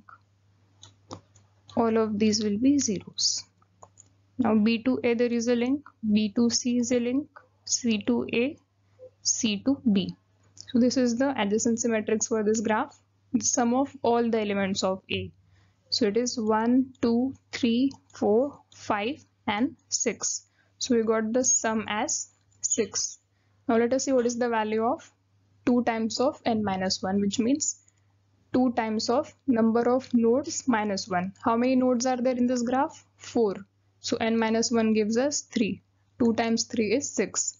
Both are equal. So for our graph, we have the sum of all the elements of A as 2 times of n minus 1, at most that. So this first condition is satisfied. Now what is the second one is saying? Then the graph must be acyclic. But our graph is having a cycle. So for even the cyclic graphs, this property is holding true, which means the statement is incorrect. Now going for the last one, if there is at least a 1 in each of the A's rows and columns, then the graph must be connected. Okay, for this let us consider a graph something like this. For 4 nodes, let us say A, B, C and D, A, B, C and D. Or you can also go the other way around. Let us consider a graph something like this. It is having 2 components, A, B and C, D. This is our graph. For such a graph, the adjacency matrix will be like this. Let us create that in this. Diagonal elements are 0. There is a link from A to B, B to A. Then there is a link from C to D and D to C. So remaining elements will be 0. Now in this graph, in this adjacency matrix, as you can see, there is a 1 in the first row, second row, third row, fourth row. There is also a 1 in first column, second column, third column, and the fourth column. So this condition is satisfied. There is at least a 1 in each of the rows and each of the columns. Done. Then the graph must be connected. Is our graph connected? No, it's not connected. So even the fourth statement is proved to be incorrect. So the only correct option we are having is A.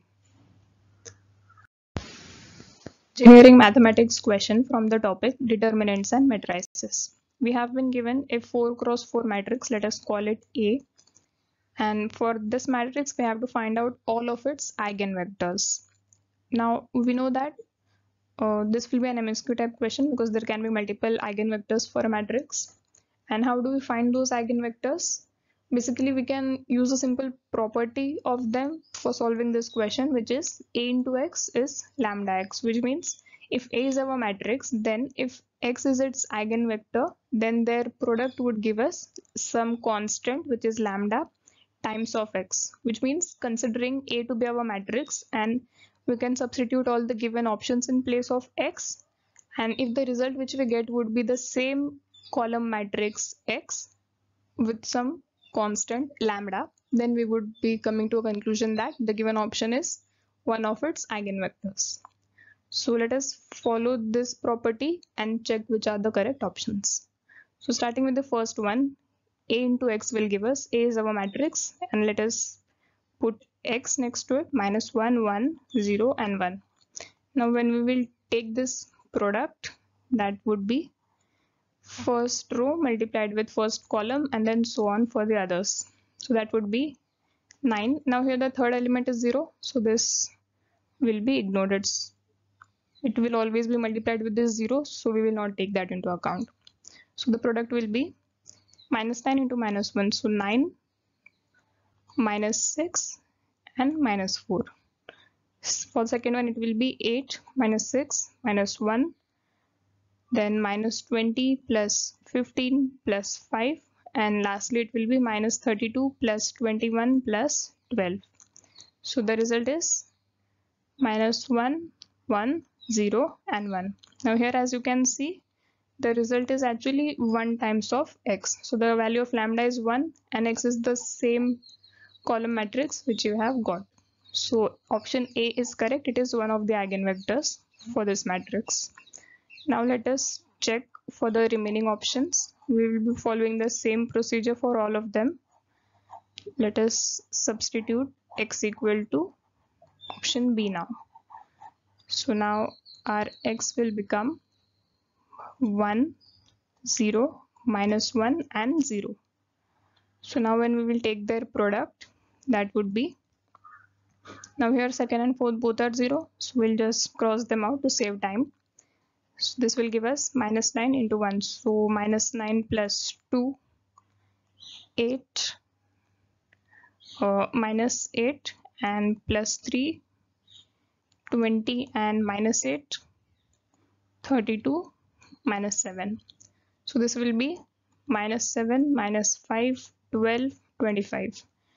Now from this one we cannot take anything outside because there is no common factor with all the 4 terms. So this will be staying as it is and it is not equivalent to lambda times 6. So we will be discarding option B. It is not an eigenvector for the given matrix. Now let us check for the remaining 2 options. Again we shall be following the same procedure, taking the product of A and X. So now for the option C, our X will be minus 1, 0, 2 and 2.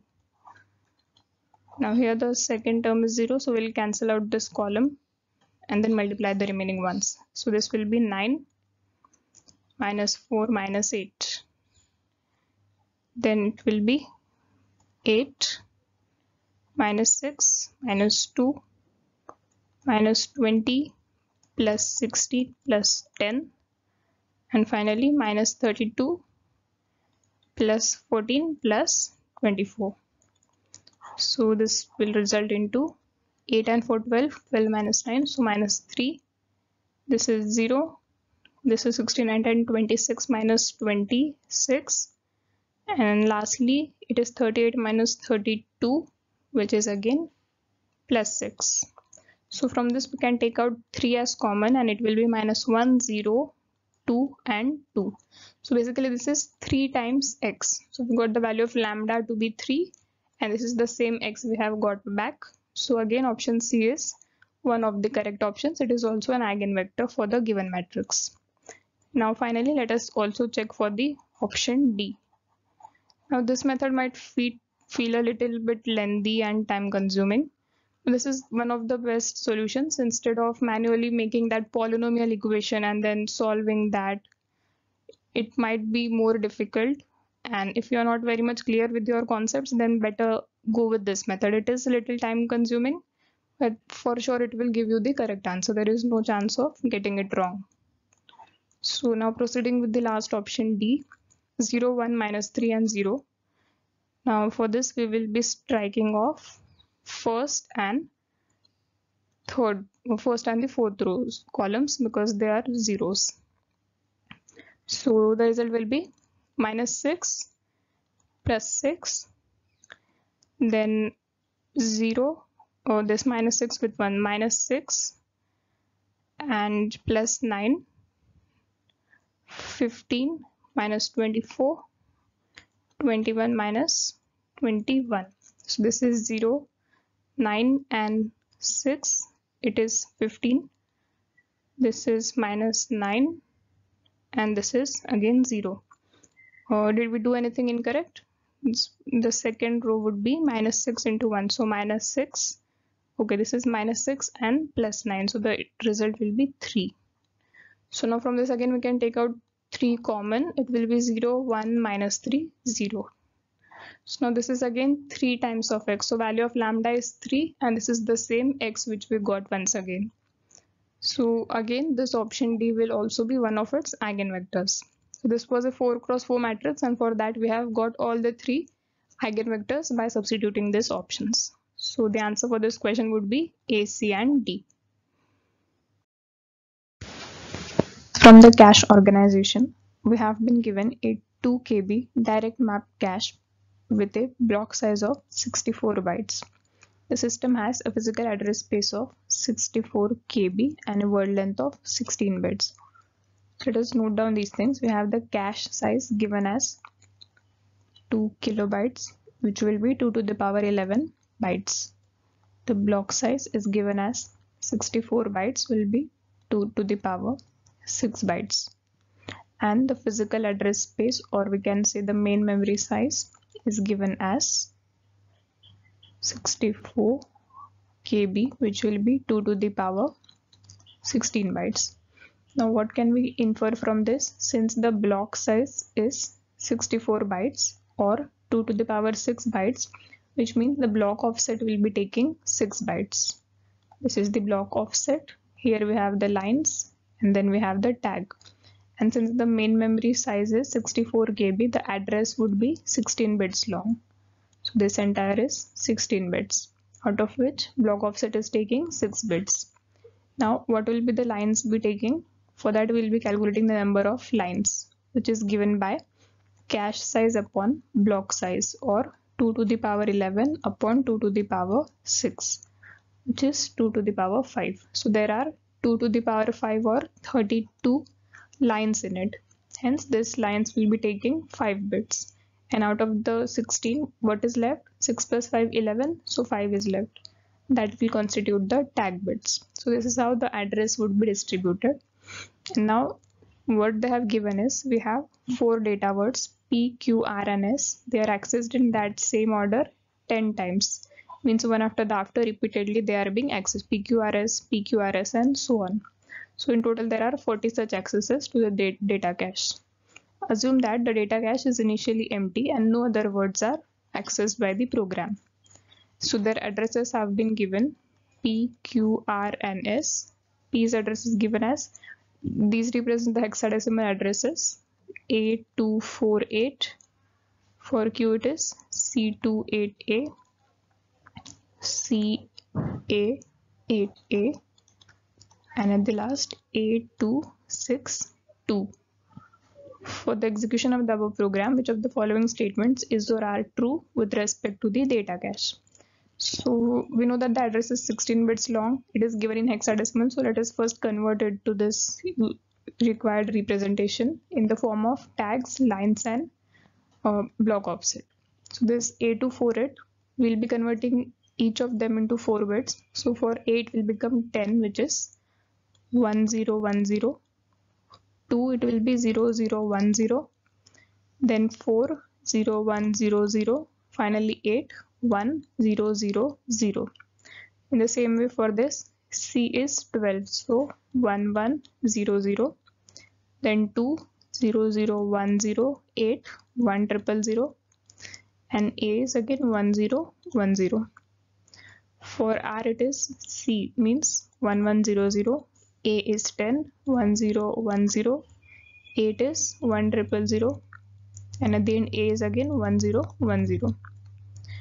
Now for the last one, A 1010, 0010, 6 will be 0110, and at the end 0010. So these are the 16-bit addresses that we got. We'll now be breaking down these addresses into 5, 5, and 6 bits each, representing the tags, lines, and offset respectively. So these first 5 bits are the tags in all of them. Now the next 5 bits will be representing the lines. So that is these 5. 1, 2, 3, 4, and 5. 1, 2, 3, 4, and 5. Similarly in this. And now the remaining portion represents the block offset, that will be the last 6 bits. So 1, 2, 3, 4, 5, 6. Last 6, 6, and 6. Okay. So now we can see that if we check for P and S, what do we see in common? They are having the tag bits as 10100 and 10100. So the tag bits are same. Now if we check for the lines, it is 01001, again 01001. So their lines are also same. So what does this mean? The block offset is different. Since their tag bits and the lines are same, it suggests us that P and S are referring to the same memory block. So whether we say P or whether we say S, it is the same thing we are referring to. Hence, if we are accessing the memory repeatedly, let us say we are accessing them in the order PQRS, PQRS, and so on. So the first time when P will be accessed, it will be a miss because it is not already present. After that, when Q, R, and are done, then S will arrive, and the block to which it is referring, at that place P is already present, and hence this will be a hit actually instead of a miss because they are referring to the same thing. Next time when P comes, it will be a hit. When S comes, it will be a hit. So what will actually happen here is, once in that empty block, this first P will be occupied, and after that all the references to this P and S will be a hit. So this P will not be executed, or you can say extracted from that particular memory location. It will be staying there, and S will not get inserted into that cache block. Hence the first statement, which is every access to S is a hit, that is true, just because P and S are having same tag and the line bits. Then next is, once P is brought to the cache, it is never evicted. This is also true because all the references to P and S later on become a hit. So P is never evicted from the cache. Now let us have a look at Q and R. For them, the tag bits are 11000 and 11001. So it is different. But when we check their lines, it is 01010, which is same for both. So this Q and R are actually competing for the same cache block, which means for the first time when we access Q, that will be entered into the cache. Then when we access R, it is referring to the block which is being occupied by Q. So what R will do is, this Q was a miss, R will also be a miss, and what this R will do, it will take out or evict that Q from that location and occupy that place. So basically R is replacing Q, and the same thing will happen. So at the end, what the third statement is saying, at the end of the execution, only R and S will be residing in the cache. This is true because S is never inserted, P is there. So P will be residing in the cache. So S is residing, that is false. P will be residing among P and S. And among Q and R, what will happen? First Q was inserted, then R replaced it. Then in the next cycle, again Q will be inserted, R will be replacing it. So the same thing will keep on happening. That is incorrect. At the end, what we will be having? P and R in the memory, because P was already there, and among Q and R is coming after Q. So that will be the one which will be staying at the end. Every access to R evicts Q from the cache. This is also true. So the correct options we got are A, B and D. The network's question based upon IP addressing. We have been given the routing table of an organization in which we are having the subnet number, subnet mask and the next hop for each subnet. Now, for which of the following prefixes in CIDR notation can we collectively be used in order to aggregate all of the subnets in the routing table? So basically they are saying that we have these subnets, let us call them P, Q, R, S, T. How can we combine all these subnets together, which means how can we supernet them in such a way that we can use a single CIDR notation for all of them, which means we will having some address and slash notation with which we will be able to include all of them together. So now for this, let us first have a look at the addresses we are having. The first two octets are same for all of them. Last octet is also same. They are differing in their third octets. So let us convert them into their binary representation for the third octet.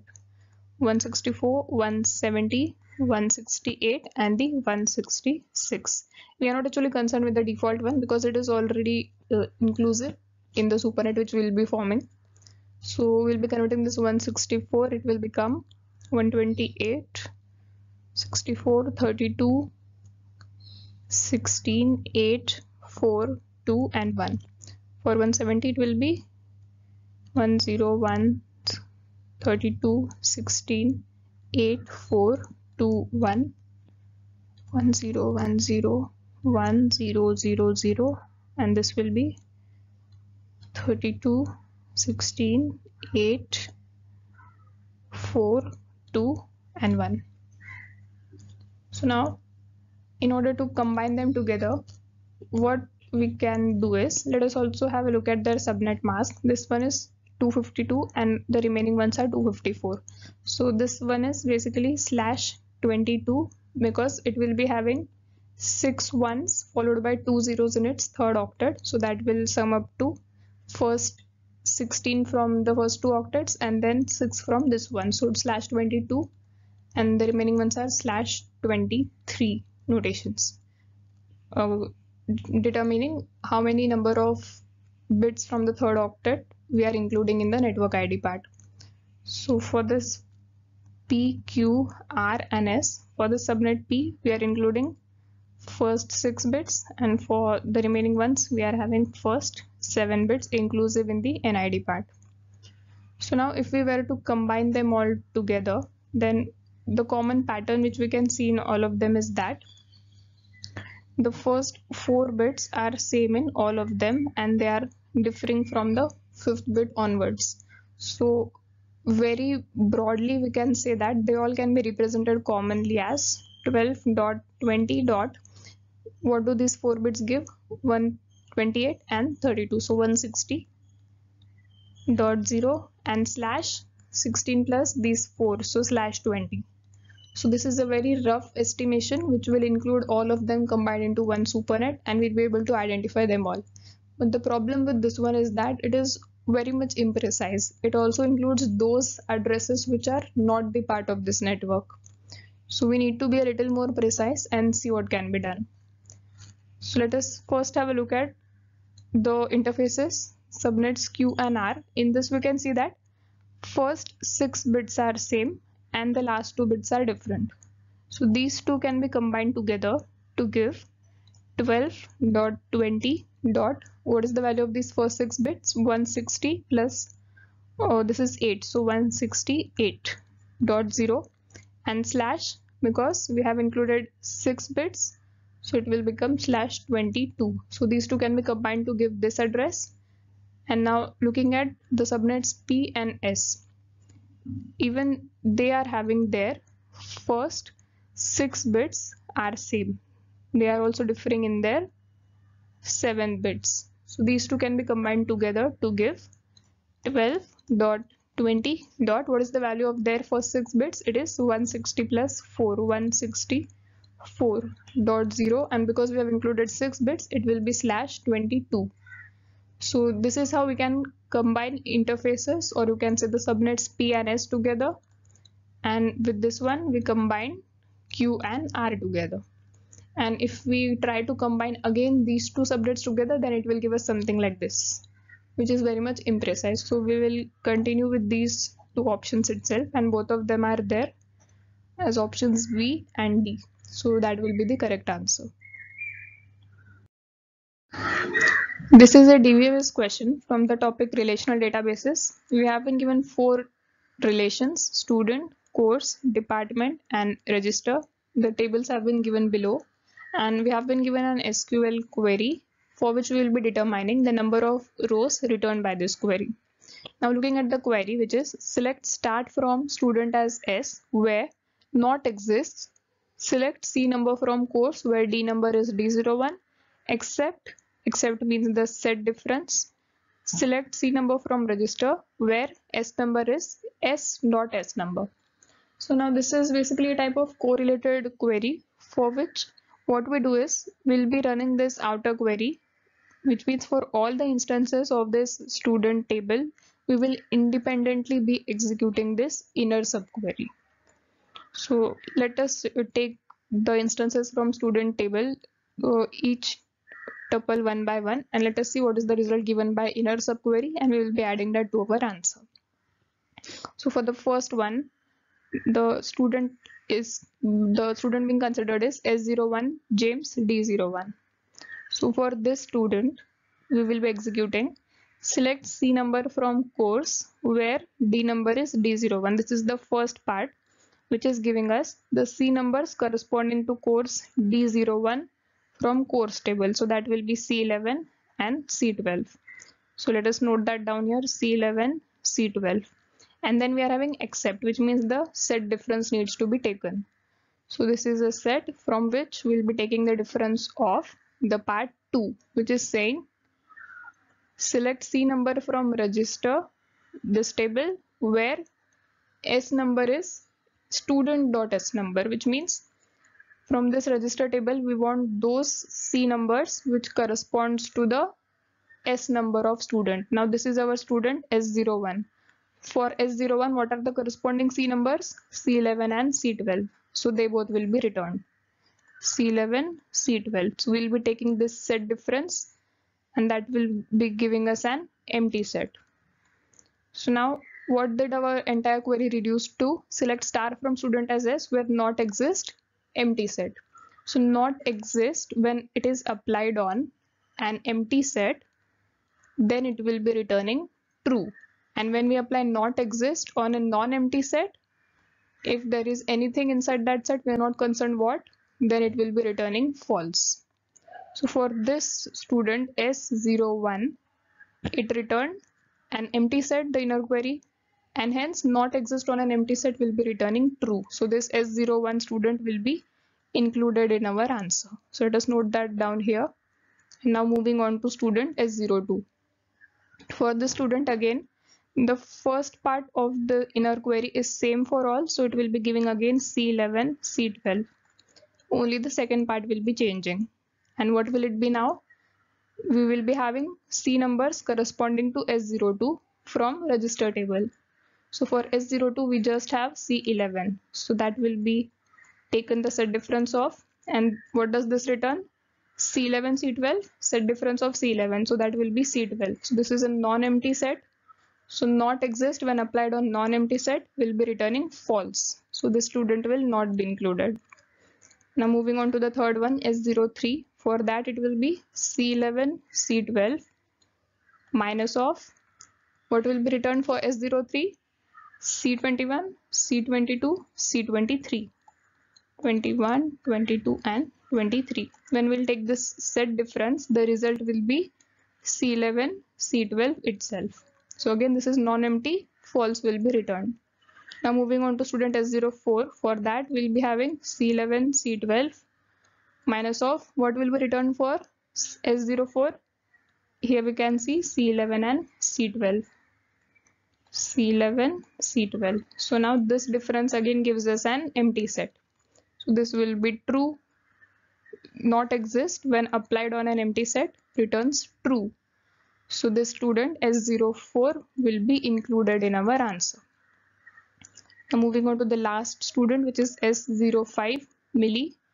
For that we will be having, just write that here, C11, C12 minus, corresponding course number for the students is C11 and C21. C11, C21. When we'll take the difference, that will give us C12. So that is non-empty, false will be returned and the student will not be included.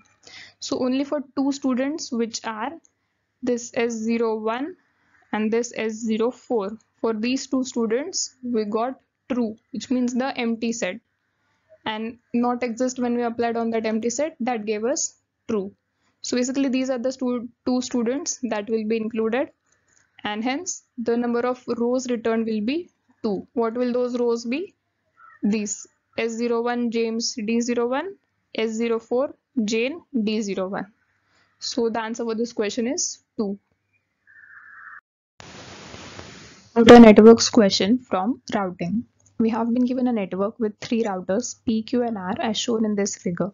All the links have cost of unity, which means 1. The routers exchange distance vector routing information and have converged on their routing tables, which means we are following the DVR routing in this case, and all the routers have exchanged their distance vectors, and currently the system is assumed to be in the stable state.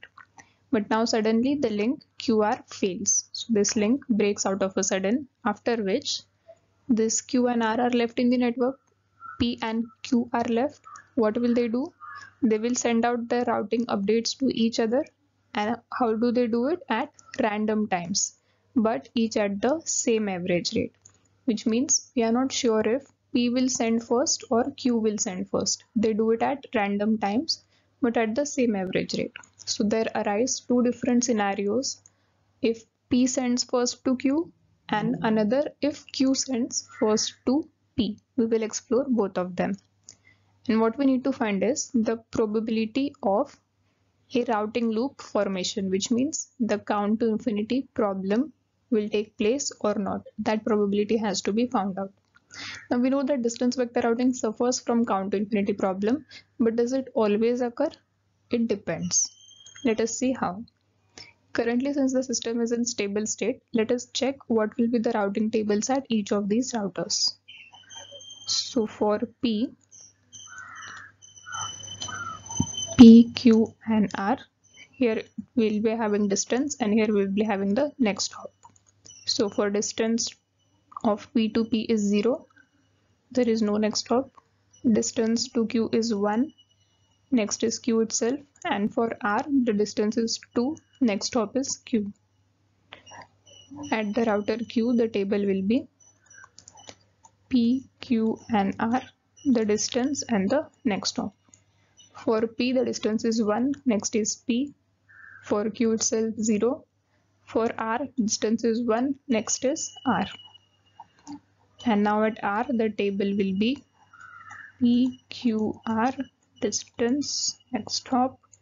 For P it will be 2, next is Q because it is going through Q. Similarly P was going through Q for reaching R. For Q it is 1, next is Q, for itself 0. Now since this link has broken, Q and R has got separated from the network. So now what will happen? It can no more send its routing information to P and Q. So now what Q will do is, it will update its distance to R with infinity. There is no next hop. This distance has been updated to infinity.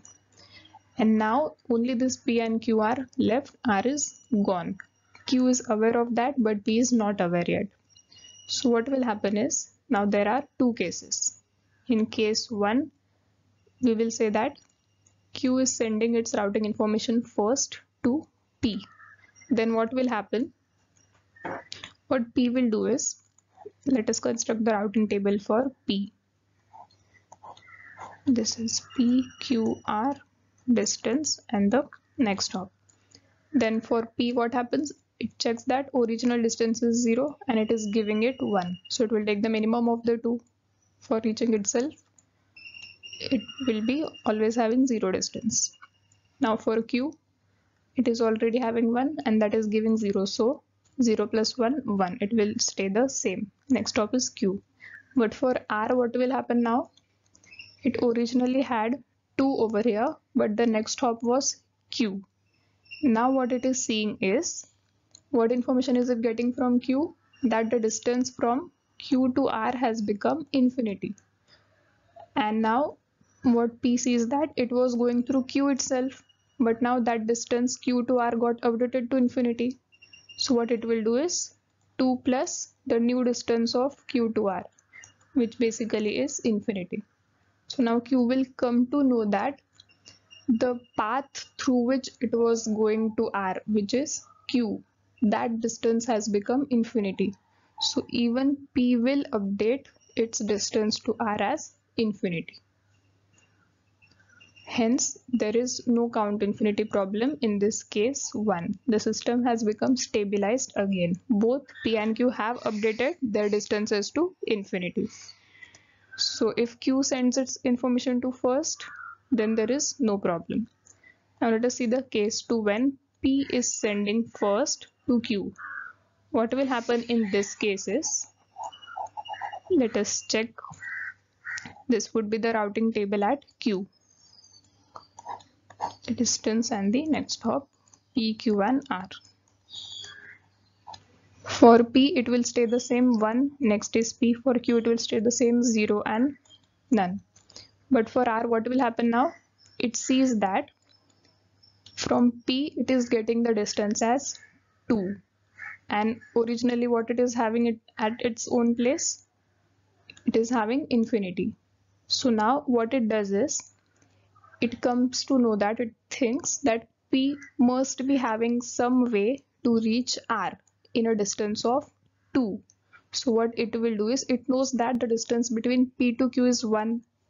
So what it will do is, it will update it as 1 plus the distance between P to R, thinking that P has some way to reach R. It does not know what way.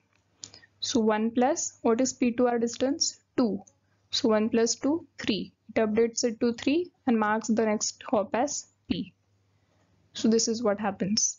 And next time, this was the first iteration. In the next time, when, let us check. Now Q will send this table to P in the next round of exchange. Then what P will do? This is the table at P, P, Q and R, distance and the next hop. For P and Q, it will be the same. But for R, what it already has, a distance of 2 and the next hop being Q in the original table. Now what happens? It sees that the distance of Q to R has been updated to 3. So it will also update its distance as, it knows the distance between P to Q is 1. So it will do 1 plus the distance of Q to R. It does not know that Q has calculated that distance from a path passing through P itself. So what it will do is, it will update its distance to 1 plus 3, which is 4. Next hop being Q. So now this 2, 3, 4, 5, 6 and so on, this is going into the count to infinity problem. So when does this occur? Only when P had shared its information to Q first. But in case 1, if Q had done that first, then the problem would have got solved at the same point and there would be no count to infinity problem. So it depends on which of the two things are taking place first, and both are happening at the random times. So both are having equal probability of taking place. So we would say that yes, there is a chance of falling into count to infinity problem, but there is equal probability of choosing case 1 or case 2. So the answer for this problem has to be half or 1 by 2. You will find the answer to be 1 in some places, but they are saying that the problem will always take place irrespective of whether Q will send first or P will send first. But as we have explored here, it depends actually on what things are taking place. So the answer for this problem should be half. This is a graph theory question. We have been given a graph G which is directed, and this is its vertex set 1, 2, 3, 4, 5, and it has a set of edges E represented by the adjacency matrix as shown. For that adjacency matrix, each of its entry Aij is defined as 1 if this condition is satisfied, J is less than equal to I, which means if we construct it this way, it will be a 5 cross 5 matrix. 1, 2, 3 and 4. So let us say 1, 2, 3, 4, 5, and same way 1, 2, 3, 4 and 5. Now I will be representing the rows and J will be representing the column. So if J is less than equal to I, at this position I and J both are equal, so it will be having 1. Now here I is 1. We are considering 1 based indexing. So at this position I is 1 but J is 2. So J is greater, it will be 0. All of them will be 0. Similarly, like this. So adjacency matrix would be this as a result. Now for this graph, what they are saying, A of ij equal to 1 indicates a directed edge from node I to node j, that we already know. Now they have defined a directed spanning tree for this graph. That is a terminology they have defined, that for any root R which is among the vertex set, if it is taken as a subgraph T of G. G is our graph and from that we are taking some subgraph, which means some part of that graph has been taken, such that the undirected version of T, which means whatever part we had taken out of that graph, when we convert that part from directed to undirected, which means we convert its directed edges to undirected, then that should result in a tree, and that tree should contain a directed path from R to every other vertex in V, which basically means that this is like a directed acyclic graph. We have a node and from that we traverse in the path to all other nodes which are present in that graph. So we have been given 5 as the root node and we have to find out the number of such directed spanning trees. So if we are starting from 5, we have to find out the number of such DAGs such that they will cover all of the remaining nodes, that is 1, 2, 3 and 4 in the path, and in any order basically. So we are just concerned with this should be a tree. This DAG, when we construct an directed version of that, so it actually represents like the directed spanning tree. And how many of them will be possible? We can have the order such as 5, 1, 2, 3, 4, 5, 2, 4, 3, 1, anything like that. So we have to keep 5 as the starting vertex and we are good to go with any permutation of the remaining 4 vertices. It is just that there must be directed paths existing from 5 to all of them, but in any order. We are not concerned with that. So for finding the number of such trees, we will just take the permutation of these 4 vertices. So we'll start with 5, and for these 4 places we can fit 1, 2, 3, 4 in any order. These 4 can be permuted among themselves in 4 factorial or 24 ways. So that will be the number of such directed spanning trees rooted at 5 for this graph. Hence the answer for this question will be 24. Works question. We have been given a 100 Mbps link between an Earth station, which is a sender, and a satellite, which is a receiver, at an altitude of 2100 kilometers. The signal is propagating at a speed of 3 into 10 raised to 8 meters per second, and we need to determine the time taken in milliseconds and rounded off to 2 decimal places for this receiver to completely receive a packet of size 1000 bytes transmitted by the sender. Now here the sender is Earth and the receiver is a satellite over here. So the distance would be the altitude between them. Let us note down all the parameters. First of all, the distance that will be same as the altitude given, which is 2100 kilometers. The bandwidth of the link is 100 Mbps, so 100 megabits per second. The signal is propagating at a speed of light, which is 3 into 10 raised to 8 meters per second. And lastly, the length of the packet is given to be 1000 bytes. Now, we have to determine the time taken for this packet to reach from sender at the Earth to receiver in this satellite. So the time will actually be TT plus TP, because first we'll need to, this is our packet, we'll need to transmit that packet onto this link, so that will take TT amount of time, transmission delay, and once it is transmitted on this link, then we can propagate it from this point A to this point B. So that will take TP, which is the propagation delay time. So let us calculate this TP and TT independently. We know that this formula for TP is given as d by v, which is distance upon velocity. So that will become the distance, which is 2100 and kilometers. So we'll write that as 10 cube meters. And then we have velocity, which would be 3 into 10 power 8 meters per second. So we can take the seconds above.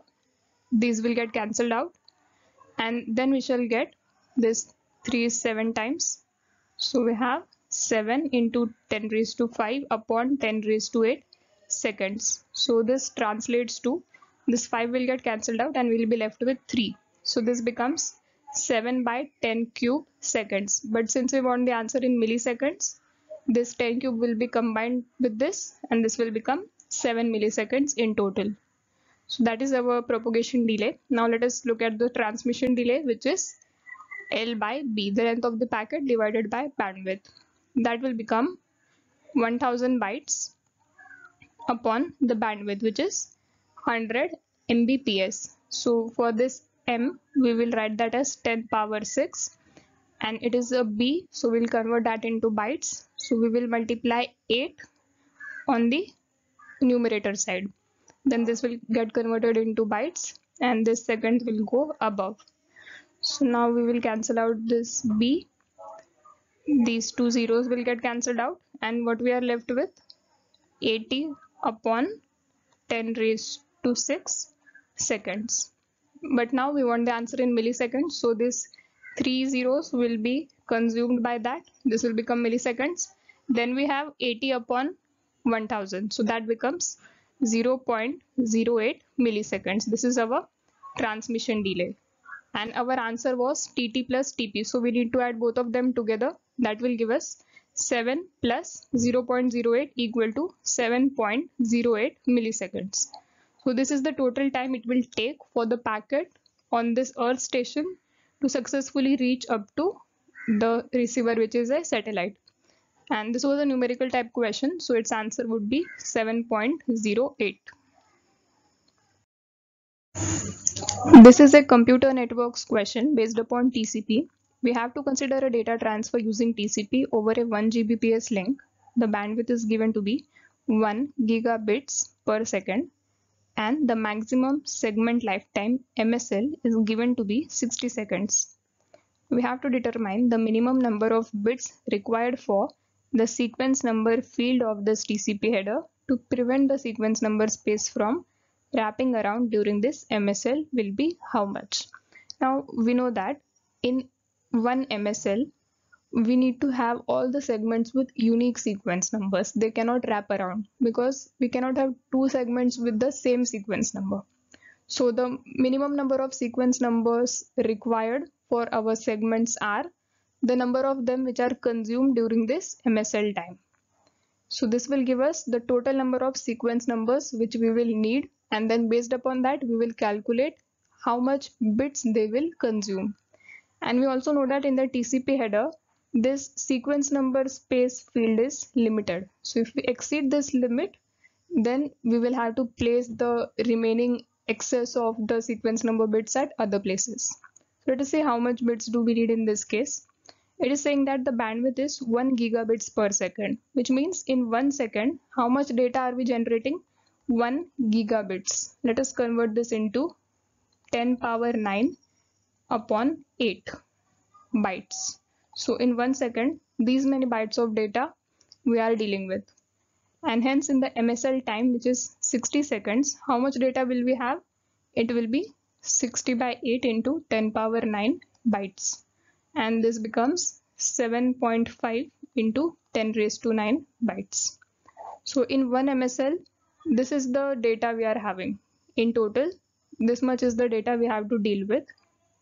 And hence now let us determine what is the number of bits we will be requiring to represent this much amount of data, because each of these segments will consume one sequence number, and we have to assume that this is the number of segments we are having, each with 1 byte, and hence we will be determining the number of bits that this particular amount of segments will consume. So for that, what we'll do is we will take log to the base 2 7.5 into 10 raised to 9.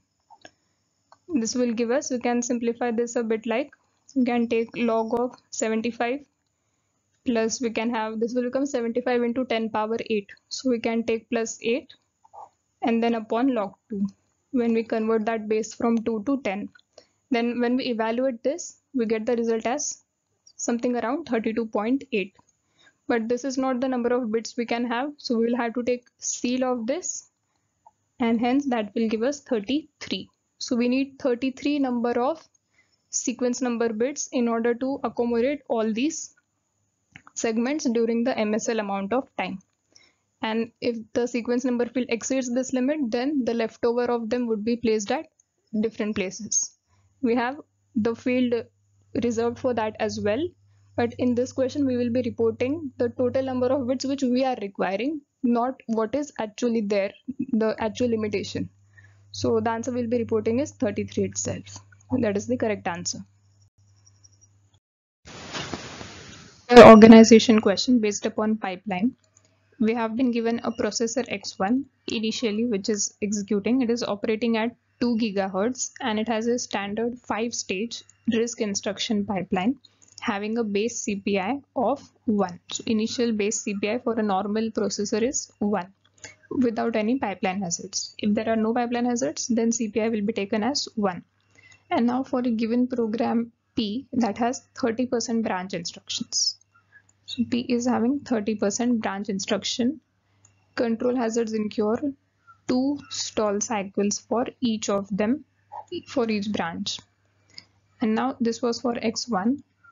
Then we are talking about a new processor X2, which is operating at the same clock frequency. And it has an additional branch predictor unit that completely eliminates stalls for the correctly predicted branches. Now this processor X2, it has a branch predictor unit which will identify the branches, and if it is correctly predicting a branch, then for that the stalls will be completely eliminated, 0 stalls. Means even for the branch we will not require any penalty. There is neither any savings nor any additional stalls for the wrong prediction, and if it is predicting wrongly, then the same 2 stall cycles will be applied for each branch. And there are no structural hazards and data hazards for both X1 and X2, and this BPU unit has a prediction accuracy of 80%, which means in 80% of the cases it is correctly predicting the branches and there will be no stall cycles. But in 20% it is incorrectly identifying, which means 2 stall cycles will be required for that cases. We have to calculate the speed up ratio obtained by X2 over X1. Now in general, how do we give the speed up ratio? It is given as old execution time and new execution time. And what does this execution time consist of? In the old execution time, we will be considering all the things: number of instructions and number of clock cycles per instruction, the clock cycle time, everything. But in this case, the clock cycle time is given to be same, number of instruction is same because it is the same program we are talking about. So the only thing which is changing is the CPI, which is cycles per instruction. So the speed up ratio will become CPI of old system upon CPI of new system, which means CPI for x1 upon CPI for x2. So let us calculate the CPI for each of them. CPI for x1, how will that be given? For normal processor, it was given to be 1 when there are no pipeline hazards. But this program P is having 30% branches, and for every branch we are incurring a penalty of 2 stall cycles. So the branch penalty will be 30% branches and 2 for each. So this is the branch penalty. When it is added, it gives us 1.60. This is the CPI for x1. In the same way, we will be calculating CPI for x2. For the normal processor, it is 1, and then penalty will be added. How much penalty for this? Now it is having a BPU, branch prediction unit, with an 80% accuracy. So if it is correctly predicting, then no penalty, and if it is not correctly predicting, then 2 stall cycles will be required. But how many branches are there? It is the same program P, so it will be having 30% branches. And now for these branches, it depends if we are correctly predicting them or not. If correctly predicted, means in 80% of the cases, there is no branch penalty. But if it is incorrectly predicted in 20% of the cases, then there is still a penalty of 2 stall cycles. So this will be the CPI. It becomes 1 plus, this is 0, so 0.3 into 0.4. So that becomes 1.12. So we have got the CPI for both of them. Now the speed up ratio will be old CPI upon new CPI, which means 1.60, the CPI for x1 upon 1.12, which is the CPI for x2. And when we calculate this, the result is 1.43. So this is the speed up we have achieved when we replace the processor x1 with the processor x2. So the answer will be 1.43. This is a data structures question based upon queues. We have been given two queues, Q1 and Q2. Q1 is initially having the elements 1, 2, 3, 4 in this order, and we have to put all of them into the Q2, which is initially empty, in the reverse order, which is 4, 3, 2 and 1. The allowed operations are NQ and DQ on both the queues. So for performing this operation, we have to determine what is the minimum number of NQ operations required on Q1 to get this as the final result. So now for performing this operation, we will discuss two different algorithms. First one, let us say this is our Q1, this is our Q2. Q1 is initially having the elements 1, 2, 3 and 4. So what we will be doing is, we will DQ this 1 from Q1 and we will NQ it back into Q1 over here. So this is one NQ operation. So now the contents of our queue is 2, 3, 4 and 1. Now in the next step, we will DQ this 2 and we will NQ it back into Q1 itself. So this is the second NQ operation, and Q2 is still empty. In the next step, we are having the queue as 3, 4, 1, 2. We will DQ this 3 and NQ it back into Q1. So now the contents are 4, 1, 2, 3. Q2 is still empty. Now in this step, we will DQ this 4 and push it, which means we'll NQ it into this Q2 instead of Q1. So this 4 will be NQ'd in Q2. Now contents of our Q1 is 1, 2 and 3 simply.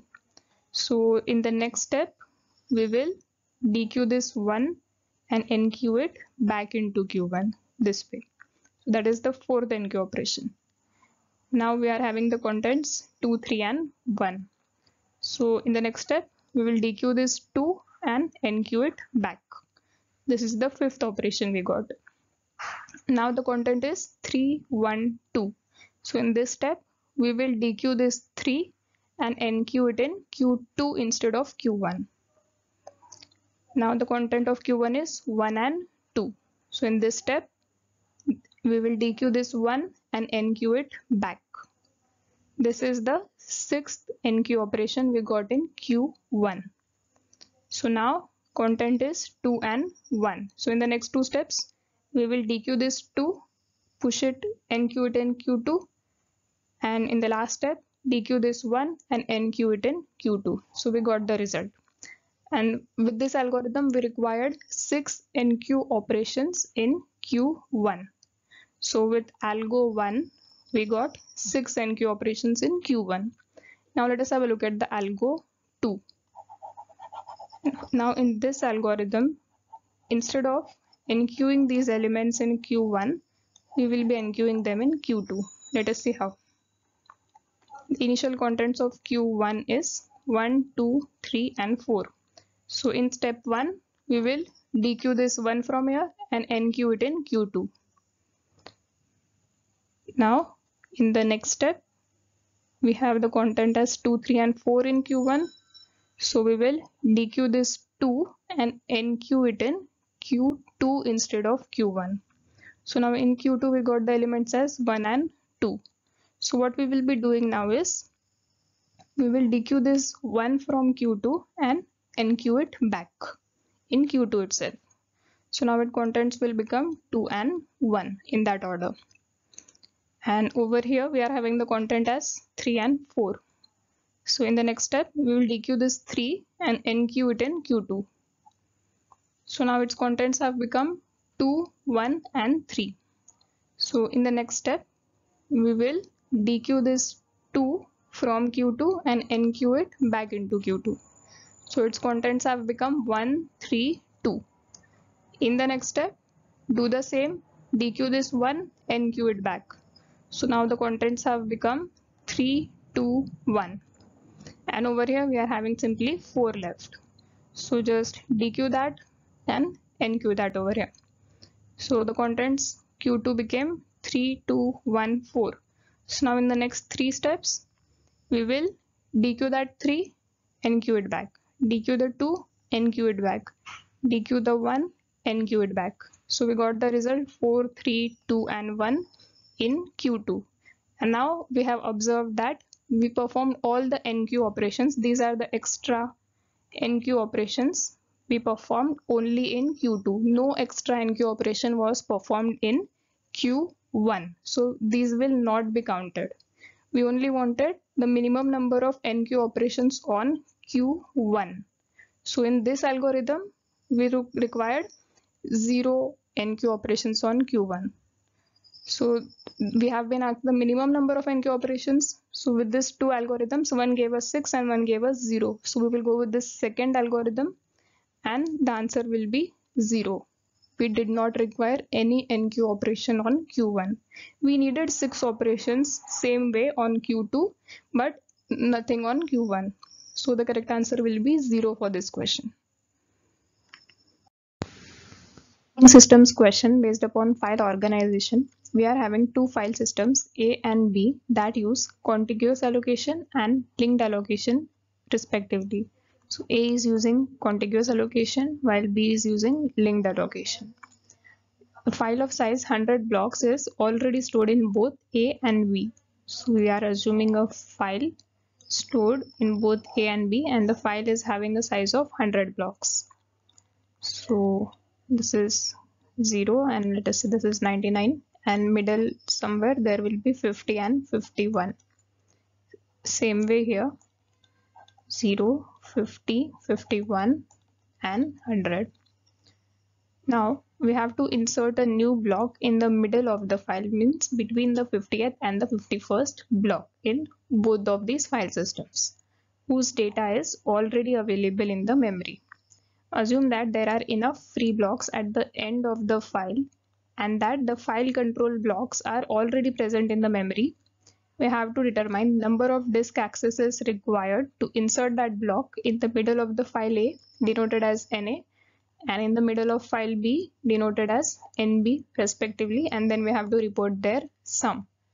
So basically we have to assume that there is enough free space at both the ends, and we simply have to insert a new block between 50th and 51st block in both of these file systems, and we have to determine the number of disk block accesses required for this operation in the two cases respectively.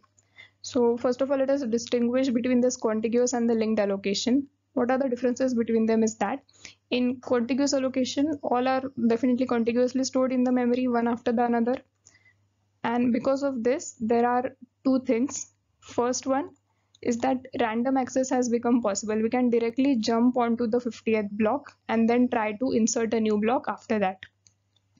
And second thing is that for inserting a new block in this case, what we can do is we will not need to traverse all the blocks starting from 0 to 50. We can directly jump to 50 because the file control blocks are already there in memory. So we will be using those, and we will directly jump to this location after 50 where we have to insert a new block. So let us say this is our new block to be placed over there, but we cannot directly place it. What we'll have to do is we will have to shift all the blocks from 51 to 91 one place ahead, and then a new empty block will be created here in the place of 51, which we will be replacing with this new block. So basically the operations which we are requiring is 50 read operations for reading all the blocks from 51 to 99, then 50 write operations because we are having to shift them one place to the right. Let us say here we used up a new block, and then we will be shifting 99 here, 98 in place of 99, and similarly 50 in 51 in place of 52, and so on. All of them will be shifted one place to the right.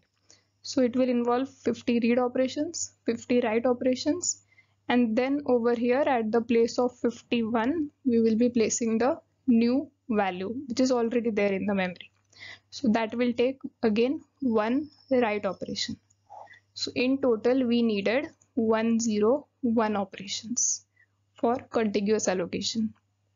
And now coming to the linked allocation, what is the major difference between contiguous and linked is that first thing that here it is a non-contiguous, means the memory blocks are not in the contiguous manner, they are spread all over the places and they are connected with links. So just as we have a linked list, in the similar way this is the linked allocation of memory in which that particular file system has been created.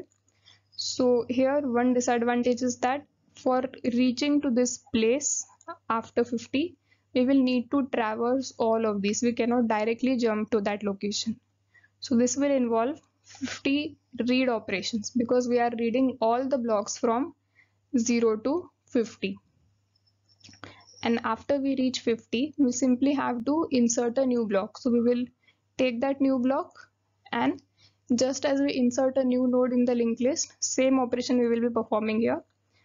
We will be linking that new block to 51 and we will be linking the old 50 to that new block.